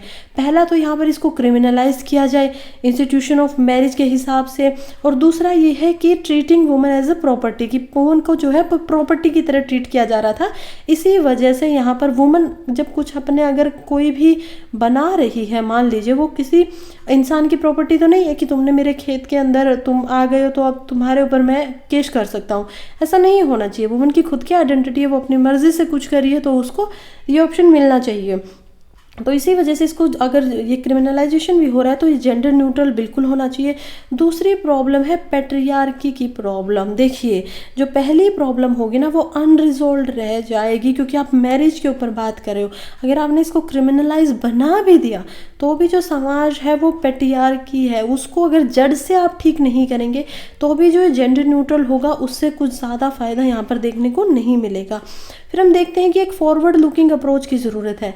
जैसे जेंडर न्यूट्रलिटी तो आपने ला दी, यानी कि जो जेंडर है वो बराबर होगा, लेकिन इससे एक ये भी स्पेसिफाई करना होगा कि ये सभी संबंधों के ऊपर अप्लाई हो सके, चाहे फिर वो मैरिज हो, चाहे वो हेट्रोसेक्सुअल मैरिज हो, चाहे वो ट्रांस लोगों के बीच में शादी हो रही हो। तो ये सुपरियो वर्सेस यूनियन ऑफ इंडिया में बोला गया है कि ये सारे जो नियमावली है ये सभी के ऊपर बराबर से लागू करनी चाहिए। फिर एक वैलिडिटी होनी चाहिए लेजिस्लेशन की तरफ से कि अगर कोई भी रीअटेम्प्ट करता है, कोई भी अटेम्प्ट रिक्रिमिनलाइज का होता है तो उसमें क्या क्या लीगल चैलेंज होंगे कॉन्स्टिट्यूशनल प्रिंसिपल के हिसाब। जैसे कि राइट टू इक्वालिटी का एक लीगल चैलेंज यहाँ पर आ जाता है, क्योंकि सुप्रीम कोर्ट में अगर ये आएगी तो बात जाएगी, सुप्रीम कोर्ट उसके ऊपर क्या बयान देंगे। पर्सनल फ्रीडम के ऊपर ये सवाल उठ जाता है। तो इसी वजह से एक वैलिडिटी यहाँ पर लेजिस्लेशन की क्वेश्चन मार्क उठ रहा है, उसके ऊपर ध्यान दिया जाना चाहिए पार्लियामेंट के अंदर भी, क्योंकि जुडिशियल रूलिंग को इसका ओवर स्कोप किया जा सकता है। तो इसी वजह से एक ऐसा लेजिस्लेटिव एक्शन जो होगा वो वैलिड तभी हो सकता है जब उसकी लीगल बेसिस जो है जजमेंट की उसको ऑल्टर किया जा सके। देखिए अब क्या कह रहे हैं कि पब्लिक ओपिनियन और सोसाइटिकल वैल्यूज़ का भी यहाँ पर ध्यान रखना होगा। ये इंपॉर्टेंट हो जाता है कि कैसे जो पब्लिक ओपिनियन है उनको एसेस किया जा सके, और वो वाइड स्प्रेड स्पोर्ट्स में अभी दिखाई दे रहे हैं। देखिए यहाँ पर काफ़ी ज़्यादा सहमति दिखाई दे रही है समाज में कि ठीक है क्रिमिनलाइज कर दीजिए इसको, लेकिन ये है ना कि सोशल वैल्यूज़ और नॉर्म्स भी जो है वो लीगल फ्रेमवर्क के हिसाब से ही बन रहे हैं। तो इसी वजह से जो ये अलाइ होना चाहिए तभी होना चाहिए जब यहाँ पर पब्लिक बोले कि हाँ ऐसा कर दीजिए। ऐसा नहीं हो कि पब्लिक इसके अगेंस्ट में है, नहीं चाहती है ऐसा कुछ हो, लेकिन आप फिर भी उसको कर रहे हो। एक अल्टरनेटिव अप्रोच लानी पड़ेगी। पॉलिसी मेकर्स को क्या करना चाहिए कि उनको एक अलग अप्रोच लानी चाहिए जो कंसर्न है, जैसे कि सेंसिटिविटी ऑफ मैरिज, फैमिली की स्टेबिलिटी को लेकर, मोरल वैल्यूज़ को लेके इसमें अवेयरनेस बढ़ाई जा सकती है, शिक्षा दी जा सकती है, सपोर्ट किया जा सकता है लोगों का सर्विसेज देके, ना कि उनके ऊपर क्रिमिनल सैंक्शंस लगा के। ये यहाँ पर गलत अप्रोच है। फिर कहते हैं कि एक स्टेक होल्डर इंगेज होने चाहिए।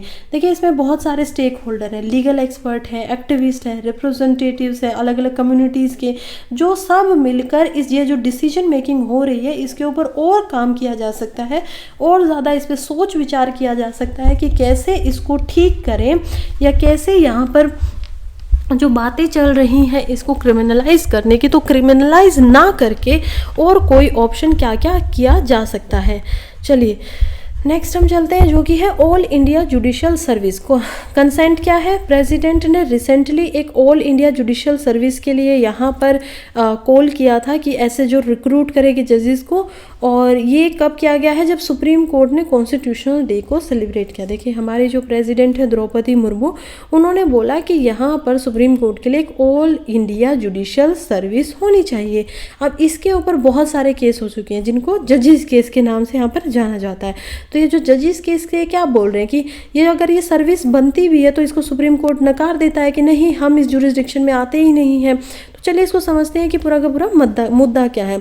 सबसे पहले ऑल इंडिया जुडिशियल सर्विस है क्या, तो AIJS जो है वो एक रिफॉर्म है जो सेंट्रलाइज्ड कर देगा रिक्रूटमेंट ऑफ जजेस को। अभी अगर किसी को मान लीजिए कोई जज बनना है तो वो जज कैसे बनते हैं, देखिए उनके लिए जज बनने के लिए यहाँ पर एक जजेस की ही खुद की कमेटी होती है, जिसमें जो आपका चीफ जस्टिस होंगे वो भी यहाँ पर होते हैं, और उनके अलावा 3 जो यहाँ पर हाई कोर्ट या जो सुप्रीम कोर्ट के जज होंगे वो एज ए इसके पार्टनर बैठेंगे, और ये 4 लोग डिसाइड करेंगे कि कौन इंसान यहाँ पर सुप्रीम कोर्ट का जज बन सकता है।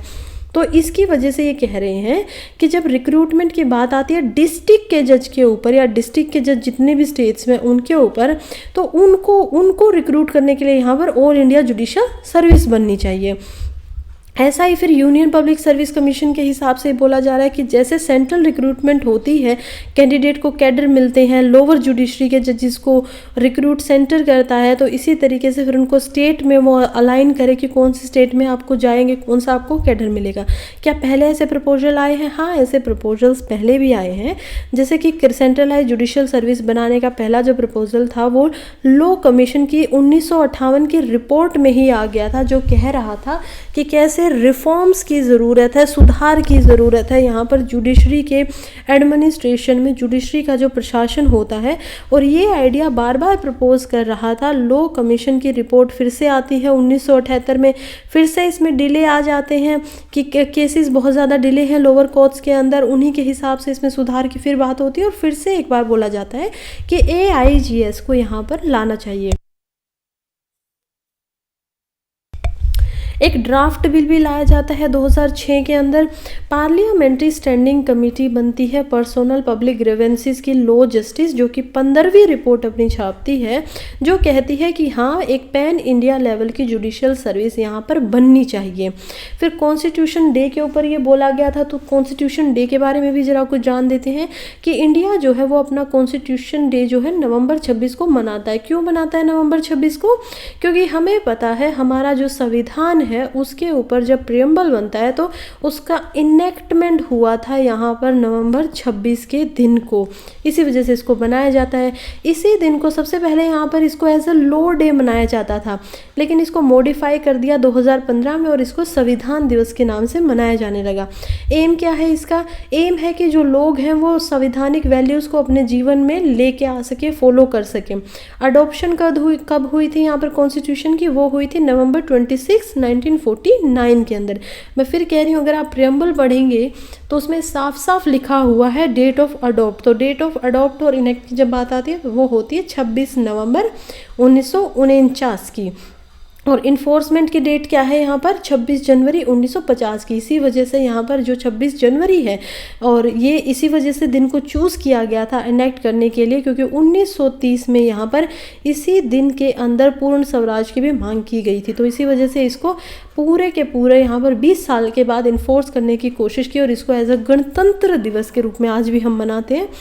और फिर हम देखते हैं कि कैसे ये डिफ़र कैसे होगा, आज का यहाँ पर सिलेक्शन सिस्टम क्या है उससे कैसे अलग होने वाला है। देखिए, आर्टिकल 233 जो है वो यहाँ पर अपॉइंटमेंट करने के लिए डील करता है कि जो पोस्टिंग होगी, प्रमोशन होगी किसी भी डिस्ट्रिक्ट जज की किसी भी स्टेट के अंदर, वो वहाँ का गवर्नर बनाएगा। और किसके साथ मिलकर बनाएगा? हाई कोर्ट के साथ मिलकर बनाएगा कि उसके जुरिस्डिक्शन के अंदर इस स्टेट में क्या क्या आता है।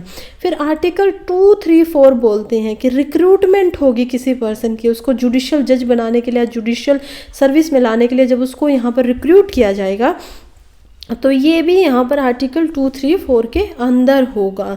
और वो रिक्रूटमेंट जो होगी पर्सन्स की, वो डिस्ट्रिक्ट जज से अलग होनी चाहिए जुडिशियल सर्विसेज के अंदर, क्योंकि हम बात क्या कर रहे हैं? नीचे के लोअर जुडिशरी की बात कर रहे हैं।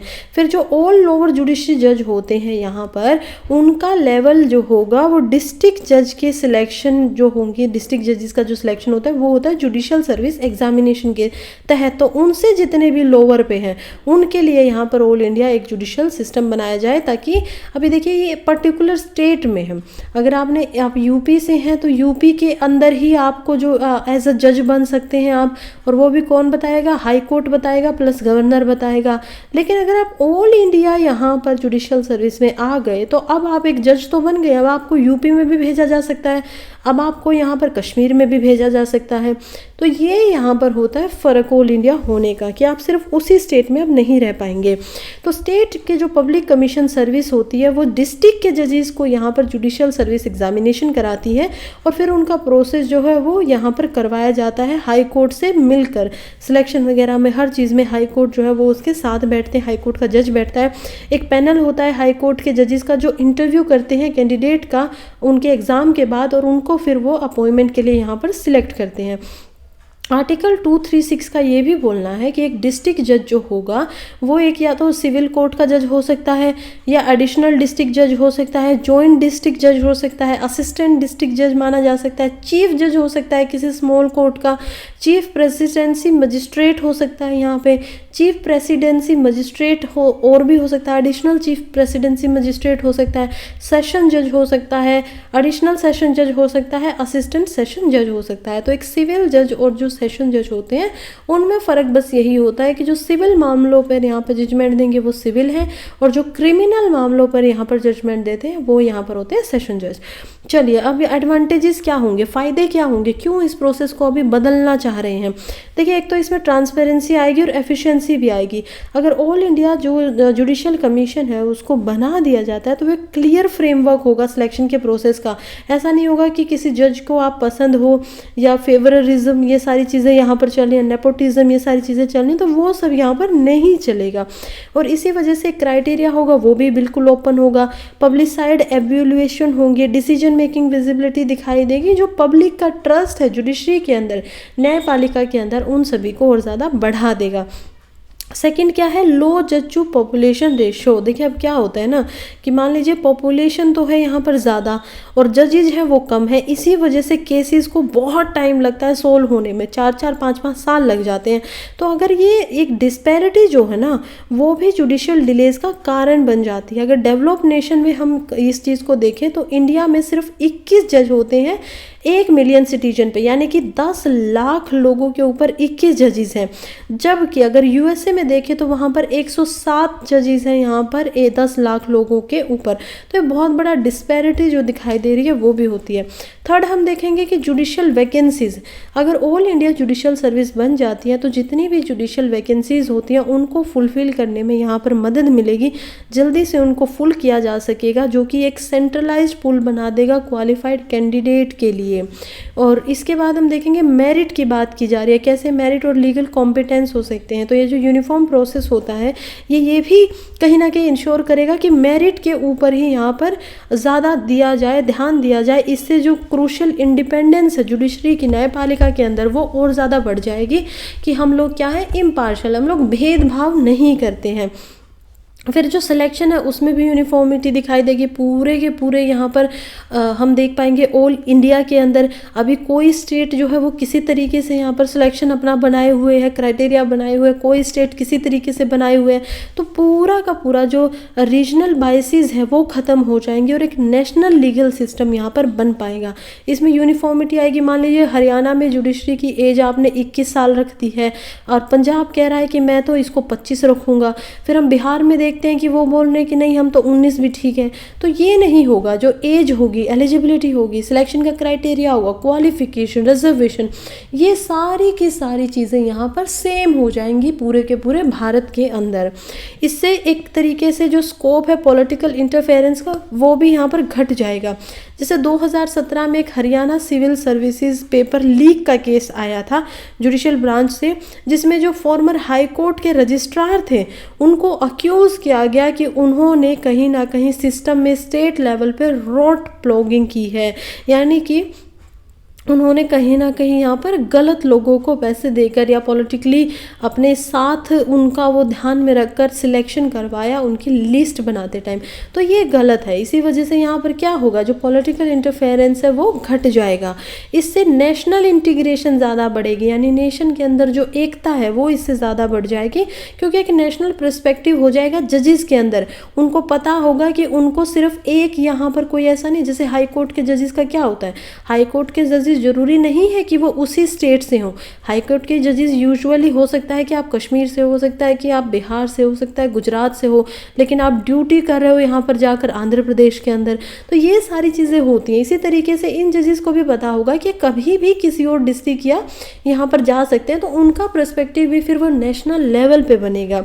तो इससे जो लीगल इश्यूज़ है डिफरेंट रीजन्स के, स्टेट के अंदर में, उनको वो ज़्यादा अच्छे से समझ भी पाएंगे, डिसीजन भी ले पाएंगे, एक बायसनेस नहीं रहेगी उनको अपने रीजन के साथ में।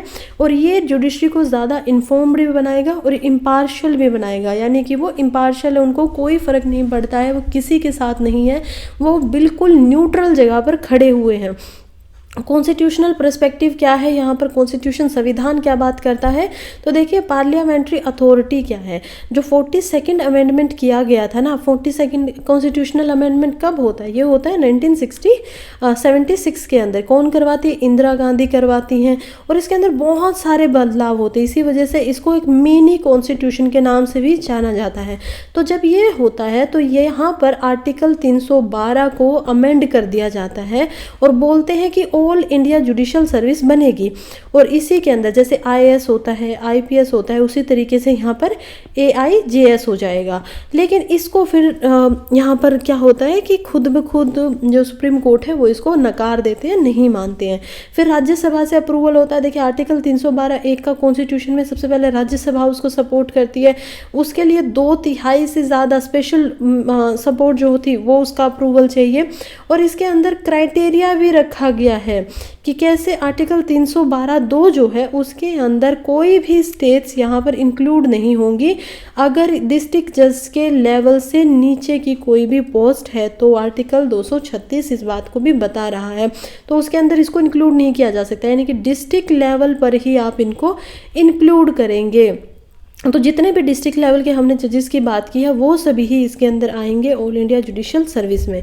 तो ये सारी बातें इसमें बोली जा चुकी हैं। फिर चैलेंजेस क्या क्या हैं, सबसे पहले है एन एफ्रोन टू फेडरलिज्म। देखिए ये एक बात बोली जा रही है कि अगर आप एक सेंट्रलाइज्ड कर रहे हो किसी रिक्रूटमेंट प्रोसेस को, वो कहीं ना कहीं फेडरलिज्म के यहाँ पर विपरीत जा रहा है, इंक्रोचमेंट कर रहा है। उसकी जो पावर्स दी गई हैं स्टेट को, संविधान में 7th शेड्यूल में पावर दी गई है ना, यहाँ पर स्टेट को दी है, कुछ सेंट्रल को दी है, कुछ दोनों को मिलके दी है। तो ये जो पावर्स दी गई है उनके अंदर सेंटर कहीं ना कहीं हस्तक्षेप कर रहा है, इनक्रोच कर रहा है उस जगह को, ये गलत है। तो सेंट्रलाइजेशन ज़्यादा नहीं होना चाहिए। अब सेंट्रलाइजेशन का क्या मतलब है कि ज़्यादा से ज़्यादा पावर यहाँ पर सेंटर के अंदर में आ चुकी है। तो इसकी वजह से रीजनल वेरिएशंस बहुत जा रही हैं, कल्चरल नुएंसेस हैं, कुछ अलग स्टेट की अलग ज़रूरतें हैं, आप उनको भी मद्देनज़र यहाँ पर रखा जाना चाहिए। लेकिन क्योंकि यहाँ पर supreme court as a federalism के अंदर, या हमारी जो जुडिशरी है वो हमारे फेडरलिज्म के अंदर नहीं आती है। जुडिशरी क्या है, जुडिशरी अब यहाँ पर सुप्रीम कोर्ट के नीचे हाई कोर्ट होगा, इंटीग्रेटेड है, और हाई कोर्ट के नीचे डिस्ट्रिक्ट कोर्ट होगा, डिस्ट्रिक्ट कोर्ट के नीचे हम देख पाएंगे मुंसिफ कोर्ट ये वगैरह होंगे, सिविल कोर्ट होंगे। तो इस तरीके से इंटीग्रेटेड है। लेकिन यहाँ पर क्या होता है, आपकी सेंटर होती है और उसी के बराबर में होती हैं स्टेट्स, वो किसी सेंटर के नीचे नहीं आती हैं। तो ये होता है फेडरलिज्म। फिर हम चलते हैं कि कॉन्सेंसनेस की यहाँ पर कमी है। देखिए 2013 के अंदर कंसेंसस यानी कि सहमति की कमी है। अप्रैल 2013 में एक प्रपोजल लाई किया गया था चीफ मिनिस्टर और chief justice of high court के सभी के सामने। अब यहाँ पर क्या हुआ, कुछ लोग तो अग्री कर गए, लेकिन कुछ ने कहीं ना कहीं कुछ इश्यूज़ बनाए और उन इश्यूज़ के ऊपर कुछ ज़्यादा कंसेंसस नहीं पहुँच पाया, यानी कि सर्वसम्मति यहाँ पर नहीं हो पाई। सभी के सभी यहाँ पर उस चीज़ को एक्सेप्ट नहीं कर पाए थे। यहाँ पर और भी कमी रह जाती है, जैसे कि लोकल रिप्रेजेंटेशन की कमी है। कुछ क्रिटिक्स का ये भी मानना है कि जो कमीशन है उसका नेचर में ही कहीं ना कहीं ट्रू रिप्रेजेंटेटिवनेस की यहाँ पर कमी है, सच्चाई कम दिखती है। देखिए रीजन्स अलग अलग है, कम्युनिटी अलग अलग है, लीगल ट्रेडिशनल अलग अलग है, तो इसी वजह से यहाँ पर जो रिप्रेजेंटेटिवनेस होगी वो थोड़ा सा हार्मोनी होनी चाहिए पूरी जुडिशरी के अंदर, और ऐसा ना हो कि और ज़्यादा लीगल लैंडस्केप जो है कंट्री के वो उनको समझ ही ना पाए, भाषा कोई ना समझ पाए। एक आप हरियाणा के इंसान को बैठा दोगे बंगाल में और वो फिर वहाँ पर जाकर समझ ही नहीं पा रहा है लैंग्वेज को, जो कभी कभी हाई कोर्ट में भी दिखाई देता है ऐसी समस्याओं को। इसी वजह से हाई कोर्ट में भी रीजनल लैंग्वेजेस को देखने की बातें की जा रही है। तो ये जो नाइंसाफ़ी होगी वहाँ पर लोगों के साथ में जो अपनी समस्याओं को लेके आए हैं लेकिन बता ही नहीं पा रहे, वो भी गलत होगा।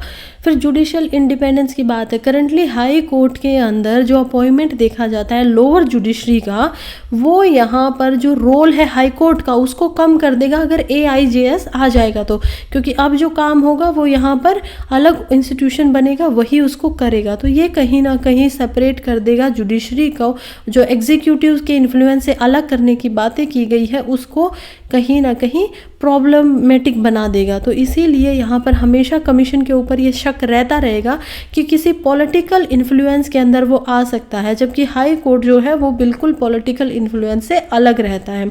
फिर ट्रेनिंग और लैंग्वेज बैरियर आएंगे। AIGS जो है वो ऐसा नहीं है कि अलग अलग जगह की जो जुडिशल ट्रेनिंग होगी वो सारी चुनौतियों को, उनको चैलेंजेस को यहाँ पर ठीक कर पाएगा। और जो लिंग्विस्टिक प्रॉब्लम्स है, खास करके इंडिया के इतने डाइवर्स रीजन को ध्यान में रखते हुए उस पर खरा उतर पाएगा, तो ये भी नहीं हो पाता है। सुप्रीम कोर्ट का इसमें स्टैंड क्या है? मैंने बोला सुप्रीम कोर्ट का यहाँ पर स्टैंड हमेशा नेगेटिव रहा है, वो नहीं चाहते हैं कि ऐसा कुछ हो।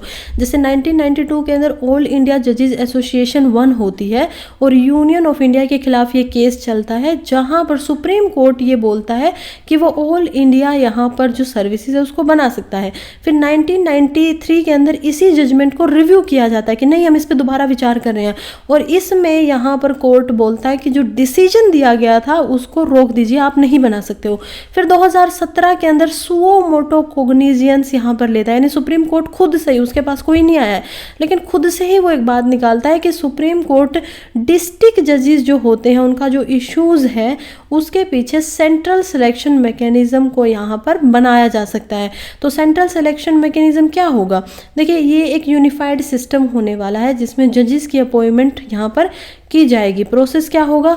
कॉमन एग्जामिनेशन करवाइए सभी का, सभी जो जजेस में बैठना चाहते हैं, और वो अलग अलग स्टेट के एग्ज़ाम यहाँ पर ना हो। क्यों ऐसा हो रहा है कि यहाँ पर पंजाब के अंदर कोई स्टेट कोई एग्ज़ाम ले रही है, बंगाल के अंदर कोई ले रही है? नहीं, आप सभी का एक कॉमन बना दीजिए। उसके बाद जो इंटरव्यू होंगे ना, वो यहाँ पर मेरिट लिस्ट के बेस पे करेंगे और हाई कोर्ट के जजेस ही वो इंटरव्यू लेंगे। इससे क्या होगा कि एक तो कॉन्स्टिट्यूशनल फ्रेमवर्क है वो भी मेंटेन रह जाएगा, और दूसरी बात जो हाई कोर्ट की पावर्स हैं उनकी भी यहाँ पर जो पावर्स हैं वो भी रह जाएंगी। तो ये सारी चीज़ें इसमें डिस्कस की गई हैं। उसके अलावा कुछ और जैसे कि थे कि एक नीड है यहाँ पर कॉम्प्रिहेंसिव जुडिशल रिफॉर्म की। देखिए, जो सेंट्रल रिक्रूटमेंट है उनका ये भी मानना है कि कहीं ना कहीं पे यहाँ पर जो जुडिशरी है, न्यायपालिका है, वो इन इश्यूज़ को और प्रॉब्लम्स को ढंग से एड्रेस नहीं कर पा रही हैं। तो सेंट्रल रिक्रूटमेंट भी यहाँ पर अनेबल हो जाएगा, वो भी ये जो इश्यूज़ हैं, ये जो चुनौतियाँ हैं, इनको एड्रेस नहीं कर पाएगा, और इसी वजह से रिफॉर्म लाने की जरूरत है। क्योंकि इसका जो नैरो एस्पेक्ट है ना जुडिशियल रिफॉर्म का, ये नहीं होना चाहिए जो एक ब्रॉडर यानी कि एक बहुत ही बड़ी सिस्टमेटिक इशू है जुडिशरी के अंदर, न्यायपालिका के अंदर, लैंग्वेज का बैरियर है और बहुत सारी प्रॉब्लम्स है, उन सभी के कंक्लूजन के लिए कुछ बड़ा स्टेप होना चाहिए, रिफॉर्म आना चाहिए, ना कि ये। एट द एंड हम बोल सकते हैं कि देखिए, जो AIGS है उसके बहुत सारे फेवर में भी बातें आ रही हैं, कुछ प्रॉब्लम भी यहाँ पर आ रही हैं, लेकिन ज़्यादा जो है वो सहमति इसी में है कि यहाँ पर फेवर हो जाए, ठीक है, बन जाना चाहिए। क्योंकि इसके जो बेनिफिट होंगे ना उनके ऊपर डिबेट तो बेशक हो रही है, लेकिन उसके ऊपर फोकस होना चाहिए कि ज़्यादा डायरेक्ट सॉल्यूशंस को यहाँ पर इम्प्लीमेंट किया जाए, ताकि जो प्रॉब्लम है इंडियन जुडिशरी की वो यहाँ पर एड्रेस हो सके।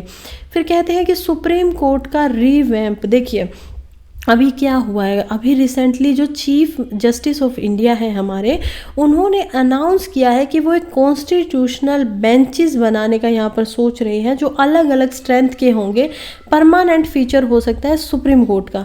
अब ये कॉन्स्टिट्यूशनल बेंच क्या होते हैं? बेंचेस होते हैं अलग अलग, राइट।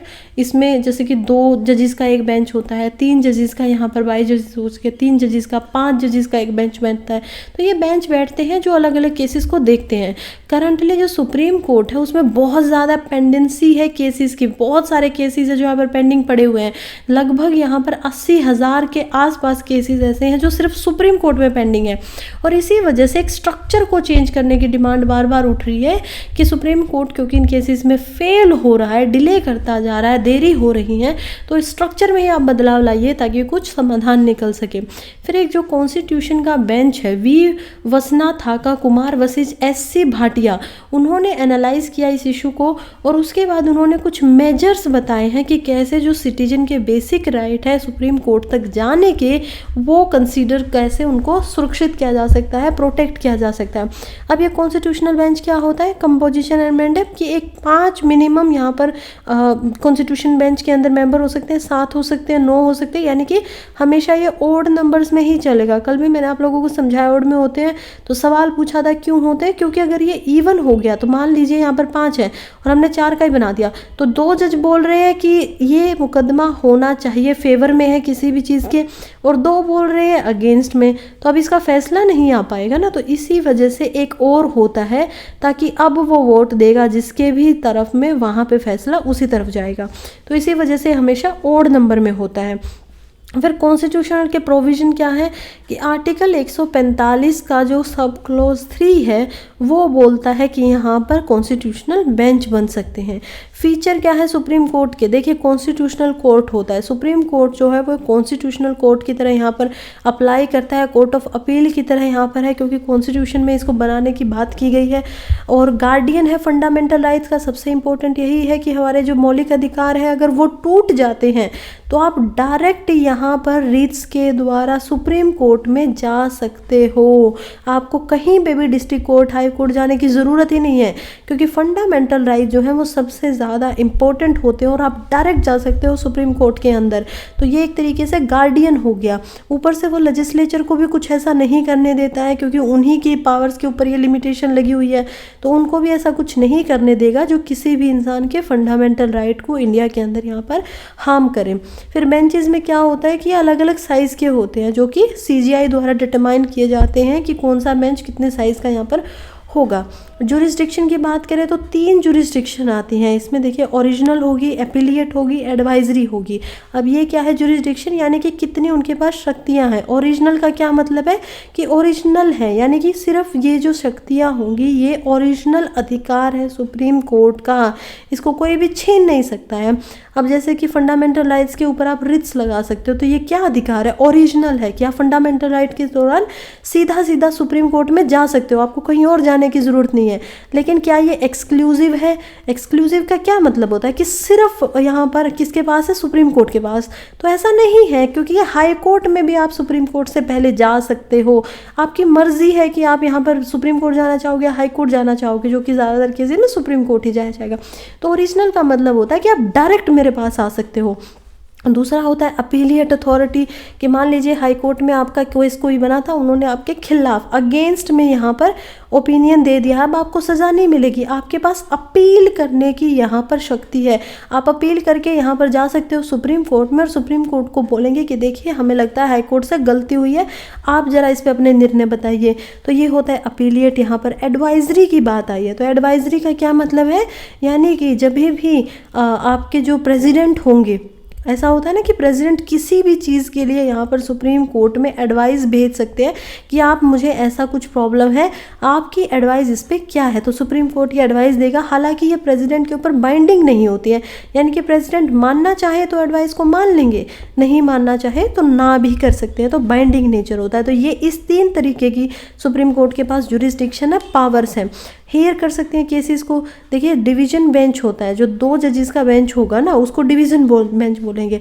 और एक होता है फुल बेंचेस, जिसको 3 जजेस का आएगा, और उसके ऊपर जो चलेंगे वो क्या होंगे, कॉन्स्टिट्यूशनल बेंचेस, जिसमें 5 जजेस आ गए, 7 आ गए, 8, 9 आ गए, 11 आ गए, 13 आ गए। 13 सबसे बड़ा बेंच हमारा बैठा था केशवानंदी भारती केस में, जो कि 1973 में होता है, ठीक है। चलिए ब्रॉड जुरिस्डिक्शन है कि इसके अंदर PIL भी लगते हैं, सेक्युलरिज्म जैसी चीज़ों के ऊपर बात होता है प्रियम्बल में, तो बहुत ही ब्रॉड है कि इसमें आप ज़्यादा जा सकते हो। फिर कुछ एडवाइजरी जुरिस्डिक्शन भी है। आर्टिकल 143 के अंदर में कोई भी जो पावर है प्रेसिडेंट की, वो कंसल्ट कर सकते हैं कोर्ट से, उनके पास इतनी शक्ति है कि अगर उनको कोई एडवाइस चाहिए तो वो ले लेंगे। फिर हिस्टोरिकल बैकग्राउंड क्या है सुप्रीम कोर्ट का, कि देखिए गवर्नमेंट ऑफ इंडिया एक्ट आता है 1935 के अंदर, सबसे पहले। अब आज़ादी से पहले ही यहाँ पर सुप्रीम कोर्ट बन चुका है। वो इंडिया में एक फेडरल कोर्ट बनाते हैं, जिसको FCI के नाम से जाना जाता है, जो कि एपिलिएट बॉडी था, कि जो प्राइवी काउंसिल होती थी यहाँ पे, और जो हाई कोर्ट होते थे उनसे ऊपर यहाँ पर जाके जाया जा सकता है FCI के पास। फिर कॉलोनियल इरा में क्या हुआ, 3 सुप्रीम कोर्ट बनाए गए, एक बनाया गया बॉम्बे में, दूसरा कलकत्ता में, और तीसरा मद्रास के अंदर। फिर इंडियन कॉन्स्टिट्यूशन आ गया, और इंडियन कॉन्स्टिट्यूशन यहाँ पर जनवरी 28, 1950 में एक आर्टिकल इंडियन कॉन्स्टिट्यूशन के अंदर फाउंड किया गया, जो कि था आर्टिकल नंबर 124। और ये 124 ही है जो पावर देता है इंडिया के सुप्रीम कोर्ट को। ये आने के बाद यहाँ पर बोलते हैं कि दिल्ली के अंदर आर्टिकल 130 के तहत यहाँ पर सुप्रीम कोर्ट होगा। अब हम देखते हैं कि इंडिया हाई कोर्ट्स का यहाँ पर एक्ट आता है 1861 में, जो कि सुप्रीम कोर्ट को यहाँ पर हाई कोर्ट से उनके जो अलग अलग रीजन्स हैं उनके हिसाब से सेपरेट कर देता है। कंपोजिशन देखें तो अभी के लिए जो सुप्रीम कोर्ट है उसमें 34 जजेस हैं, जिसके अंदर चीफ जस्टिस भी यहाँ पर आता है। जो सबसे पहला सुप्रीम कोर्ट था उसमें 8 जजेस थे, जो यानी कि 7 जजेस थे प्लस एक CGI था। टोटल कितने थे? 8। और अभी कितने हैं हमारे सुप्रीम कोर्ट में? 34 जजेस। चलिए नेक्स्ट हम देखते हैं कि रीस्ट्रक्चर करने की ज़रूरत क्यों पड़ रही है सुप्रीम कोर्ट को। सबसे पहला कारण है कि पेंडेंसी बहुत है केसेस की। हमें खुद ही पता चल रहा है कि यहाँ पर केसेस बहुत ज़्यादा मात्रा में हो और वो ठीक टाइम पे यहाँ पर नहीं हो पा रहे हैं। जैसे कि स्ट्रेंथ से देखिए 12 अक्टूबर 2023 में डाटा लिया गया है, जिसके अकॉर्डिंग 9 जजेस का जो बेंच है उनके सामने यहाँ पर 135 मैटर हैं जो पेंडिंग में पड़े हुए हैं। फिर 7 जजेस के यहाँ पर 24 मैटर्स हैं और 5 जजेस के जो बेंच होते हैं उनमें 326 से ज़्यादा मैटर्स हैं जो पेंडिंग पड़े हुए। और ये मैटर्स में केसेस अलग अलग है, यानी कि मैटर और केसेस को आप एक ना मानिए, क्योंकि केसेस कितने हैं? ऑलमोस्ट 80,000 केस हैं जो सुप्रीम कोर्ट के पास फिलहाल में पेंडिंग पड़े हुए हैं, जिनके ऊपर निर्णय आना अभी बाकी है। फिर देखिए कुछ स्पेशल लीव पिटिशन भी यहाँ पर आ जाती हैं, जैसे कि SLV आर्टिकल 136 के तहत में कोर्ट के पास में ये इंटरप्रिटेशन की पावर दी गई है कि वो कोई भी जो स्पेशल लीव पिटिशन होती है उनके अंदर यानी कि कहीं पे भी इंटरफेयरिंग कर सकते हैं अगर कोई भी फैक्ट उनको मिलता है। तो जो ये क्लियर बेंचमार्क नहीं है कि कौन से केसेस यहाँ पर डिजर्व करते हैं एडमिशन करने के लिए SLP के थ्रू। देखिए क्या होता है ना, SLP एक ऐसा फैक्ट है जिसमें मान लीजिए कोई स्पेशली बहुत ही इम्पोर्टेंट है, जिसके लिए समाज के लिए बहुत इंपॉर्टेंट है, उस मुद्दे पे बात करना सोसाइटी के लिए इम्पोर्टेंट है, लेकिन अब इसको बताएं कैसे कि सारी SLP केस कौन सा होगा। तो इसमें डिस्टिंक्शन डेफिनेशन नहीं दी गई है अच्छे से, तो इसी वजह से ये भी एक प्रॉब्लम दिखाई देती है। फिर कुछ ज्योग्राफिकल इनएक्सेसिबिलिटी है। देखिए पार्लियामेंट की स्टैंडिंग कमेटी ने ये ऑब्जर्व किया था कि जो दिल्ली के सेंट्रिंग सुप्रीम कोर्ट है वो एक सिग्निफिकेंट हर्डल बन चुका है लिटिगेशन के लिए, क्योंकि अलग अलग अब दिल्ली क्या है नॉर्दर्न इंडिया के अंदर आती है। अब कोई मान लीजिए तमिलनाडु से आना चाहता है सुप्रीम कोर्ट में, लेकिन उसके लिए दिल्ली तक आना तो काफ़ी बड़ी समस्या की बात है ना। तो इसी वजह से कहीं ना कहीं उसके फंडामेंटल राइट्स को यहाँ पर एक्सेस करने में कहीं ना कहीं दूरी हो जाती है। फिर कॉलेजियन सिस्टम की बात किया जाए तो कॉलेजियम सिस्टम क्या होता है कि यहाँ पर खुद ब खुद जो जजेस होंगे वो लोग मिलकर यहाँ पर अपॉइंटमेंट करेंगे उनसे जो नीचे जजेस हैं, हाई कोर्ट के जज हैं जो उनको। तो इसी वजह से जो जजेस का अपॉइंटमेंट करना है ना उसमें ट्रांसपेरेंसी की कमी है। पता ही नहीं चलता है कि यहाँ पर 2 जजेस में से एक जज को अपॉइंट क्यों किया गया। तो इसी वजह से ये भी प्रॉब्लम, और इसी वजह से यहाँ पर नेशनल जुडिशियल अपॉइंटमेंट कमीशन भी बिठाया जाना था, जो कि एक्ट लाया गया था लेकिन उसको हटा दिया गया सुप्रीम कोर्ट के द्वारा 2015 में, और पार्लियामेंट ने अभी तक कोई नया लेजिस्लेशन एक्ट इसके ऊपर नहीं लेके आया गया है। आर्टिकल 130 की बात करें तो कॉन्स्टिट्यूशन में बोलता है कि सुप्रीम कोर्ट की जो सीट होगी वो दिल्ली में होगी। देखिए सुप्रीम कोर्ट अब कहाँ बैठता है? दिल्ली के अंदर बैठता है, राइट। लेकिन आर्टिकल मतलब कि ऐसा कहीं पे लिखा नहीं गया है कि सिर्फ दिल्ली में होगी। वो अपनी सीट को चेंज भी कर सकते हैं अलग जगह पे, वो चाहे तो चेन्नई में भी अपनी सीट को रख सकते हैं यहाँ पर ले जाकर, लेकिन अभी वो दिल्ली के अंदर है या फिर अलग प्लेसेस में जहाँ पर चीफ जस्टिस जो है वो चाहेंगे अप्रूव करवा लेंगे प्रेसिडेंट से। तो चीफ जस्टिस मान जाए और प्रेसिडेंट यहाँ पर अप्रूव करते तो उसकी सीट को बढ़ाया भी जा सकता है। यानी कि ऐसा ज़रूरी नहीं है कि आप दिल्ली के सुप्रीम कोर्ट को दिल्ली से हटा दीजिए। आप एक काम करिए ना, आप एक सीट वेस्ट बंगाल में खोल दीजिए कहीं पे, एक कलकत्ता में भी बिठा दीजिए, एक आप बिठा दीजिए बंगाल के अंदर। तो अब क्या होगा कि ये सभी के सभी सुप्रीम कोर्ट ही हैं, ये सेंटर में नहीं। ऐसा नहीं हाई कोर्ट को बदल देंगे, हाई कोर्ट भी वहीं पे होंगे, जस्ट उनकी सीटिंग है कि ताकि ज़्यादा दूर यहाँ पर इनको ना आना पड़े, सभी को दिल्ली में ना आना पड़े, बल्कि सुप्रीम कोर्ट में यहाँ भी उनको मिल सके वही पावर। डाइवर्सिटी की डेफिशिएंट की प्रॉब्लम है। देखिए जो रिप्रेजेंटेशन है यहाँ पर SC कास्ट का या ST का या जो OBC हैं, औरतें हैं, वो बहुत ही कम देखने को मिलता है और वो यहाँ पर रिफ्लेक्ट नहीं कर पा रहा है सोशल डाइवर्सिटी को इंडिया की, क्योंकि जजेस की मात्रा में ये बहुत कम है।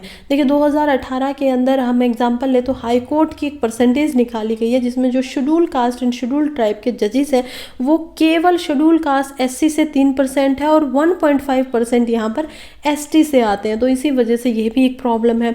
फिर टेन्योर की प्रॉब्लम है कि टेन्योर जो होते हैं यानी कि जितने टाइम तक उनको काम करना पड़ता है वो छोटे छोटे हैं और उनकी जो रिटायरमेंट है वो ज़्यादा जल्दी हो जाती है।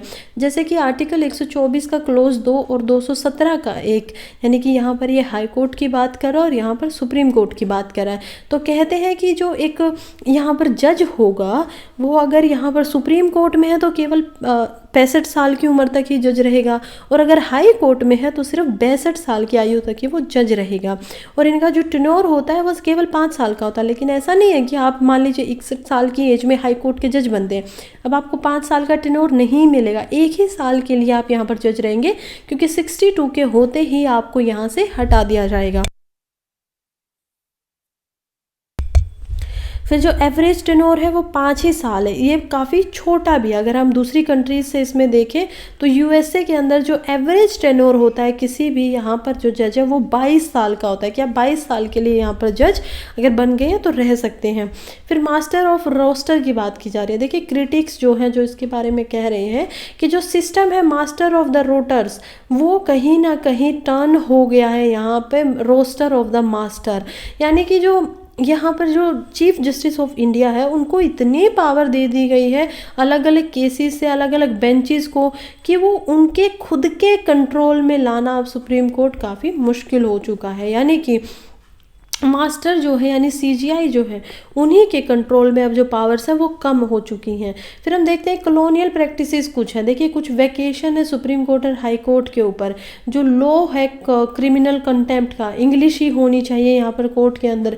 तो ये सारी चीज़ें क्या हैं, इससे क्या हो रहा है कि इसके ऊपर आप जो है कि आपने अगर सुप्रीम कोर्ट के खिलाफ कुछ बुरा बोल दिया तो आपके ऊपर क्रिमिनल कंटेम्प्ट लगाए जाएंगे, या फिर कोर्ट के अंदर हाई कोर्ट या सुप्रीम कोर्ट में तो आप सिर्फ और सिर्फ इंग्लिश में बात करेंगे, कोई और लैंग्वेज यहाँ पे इंक्लूड ही नहीं होगी। हाई कोर्ट के अंदर ऑल्दो हिंदी में बात की जा सकती है लेकिन रीजनल लैंग्वेजेस यहाँ पर नहीं है। तो इससे बहुत ज़्यादा यानी कि जो हायर जुडिशरी है ना वो कहीं ना कहीं कपल मंथ्स के लिए एक तो बंद रहेगी सबसे पहली बात, क्योंकि उनमें वेकेशन दी जाती है, छुट्टियाँ दी जाती हैं, जिससे जो पेंडिंग है पेंडेंसी है केसेस की वो और ज़्यादा बढ़ती जाती है। और दूसरी बात यहाँ पर इनकन्वीनियंस होती है लिटिगेंट्स को, जो यहाँ पर लिटिगेट कर रहे हैं शिकायत करने आना चाहते हैं उनको क्या हो रही है यहाँ पर असुविधा हो रही है। मान लीजिए उनको भाषा का ज्ञान नहीं है तो वो अपने केस को रिप्रेजेंट नहीं कर पा रहे हैं ठीक तरीके से। एक जूरी ऑफ जजेस की बात की जा रही है कि कॉलेजियम सिस्टम क्या होता है। देखिए कि अपॉइंटमेंट ट्रांसफ़र करने का एक प्रोसेस है जिसके अंदर चीफ जस्टिस होंगे और 4 सुप्रीम कोर्ट के अलग से जजेस होंगे। जो मैंने आपको ऊपर बताया वही कि हम जब सेंट्रल लेवल पे बात कर रहे हैं हाई कोर्ट और सुप्रीम कोर्ट की बात कर रहे हैं तो यहाँ पर कॉलेजियम सिस्टम से अपॉइंटमेंट किया जाता है। लेकिन जब हम डिस्ट्रिक्ट लेवल पे बात कर रहे हैं तो वहाँ पे क्या होता है जुडिशियल सर्विस एग्जामिनेशन होता है, और उसी को चेंज करने के लिए क्या लाया जा रहा है ऑल इंडिया जुडिशियल सिस्टम लाने की बात की गई है। यहाँ पर हाई कोर्ट और सुप्रीम कोर्ट के जजेस के लिए ये नहीं आएगा, सिर्फ डिस्ट्रिक्ट के लेवल के जो जजेस हैं उनके लिए ही आएगा। मेरे कहता है कि 3 जजेस केसेस से के बॉर्न हुआ है। देखिए 3 जजेस केसेस अब तक आ चुके हैं जिसमें सीजीआई के ऊपर ये ज़्यादा होता है कि वो सबसे पहले क्या होगा कि सीजीआई प्लस में जो 4 जजेस है जिसको ये सिलेक्ट करेंगे वही यहाँ पर जज बनेगा, और जो प्रेसिडेंट है उनको सिर्फ और सिर्फ अप्रूवल ही देना होता है, उनमें ऐसा कोई उनका हाथ नहीं है कि वो ना चाहें तो कुछ कर सकेंगे।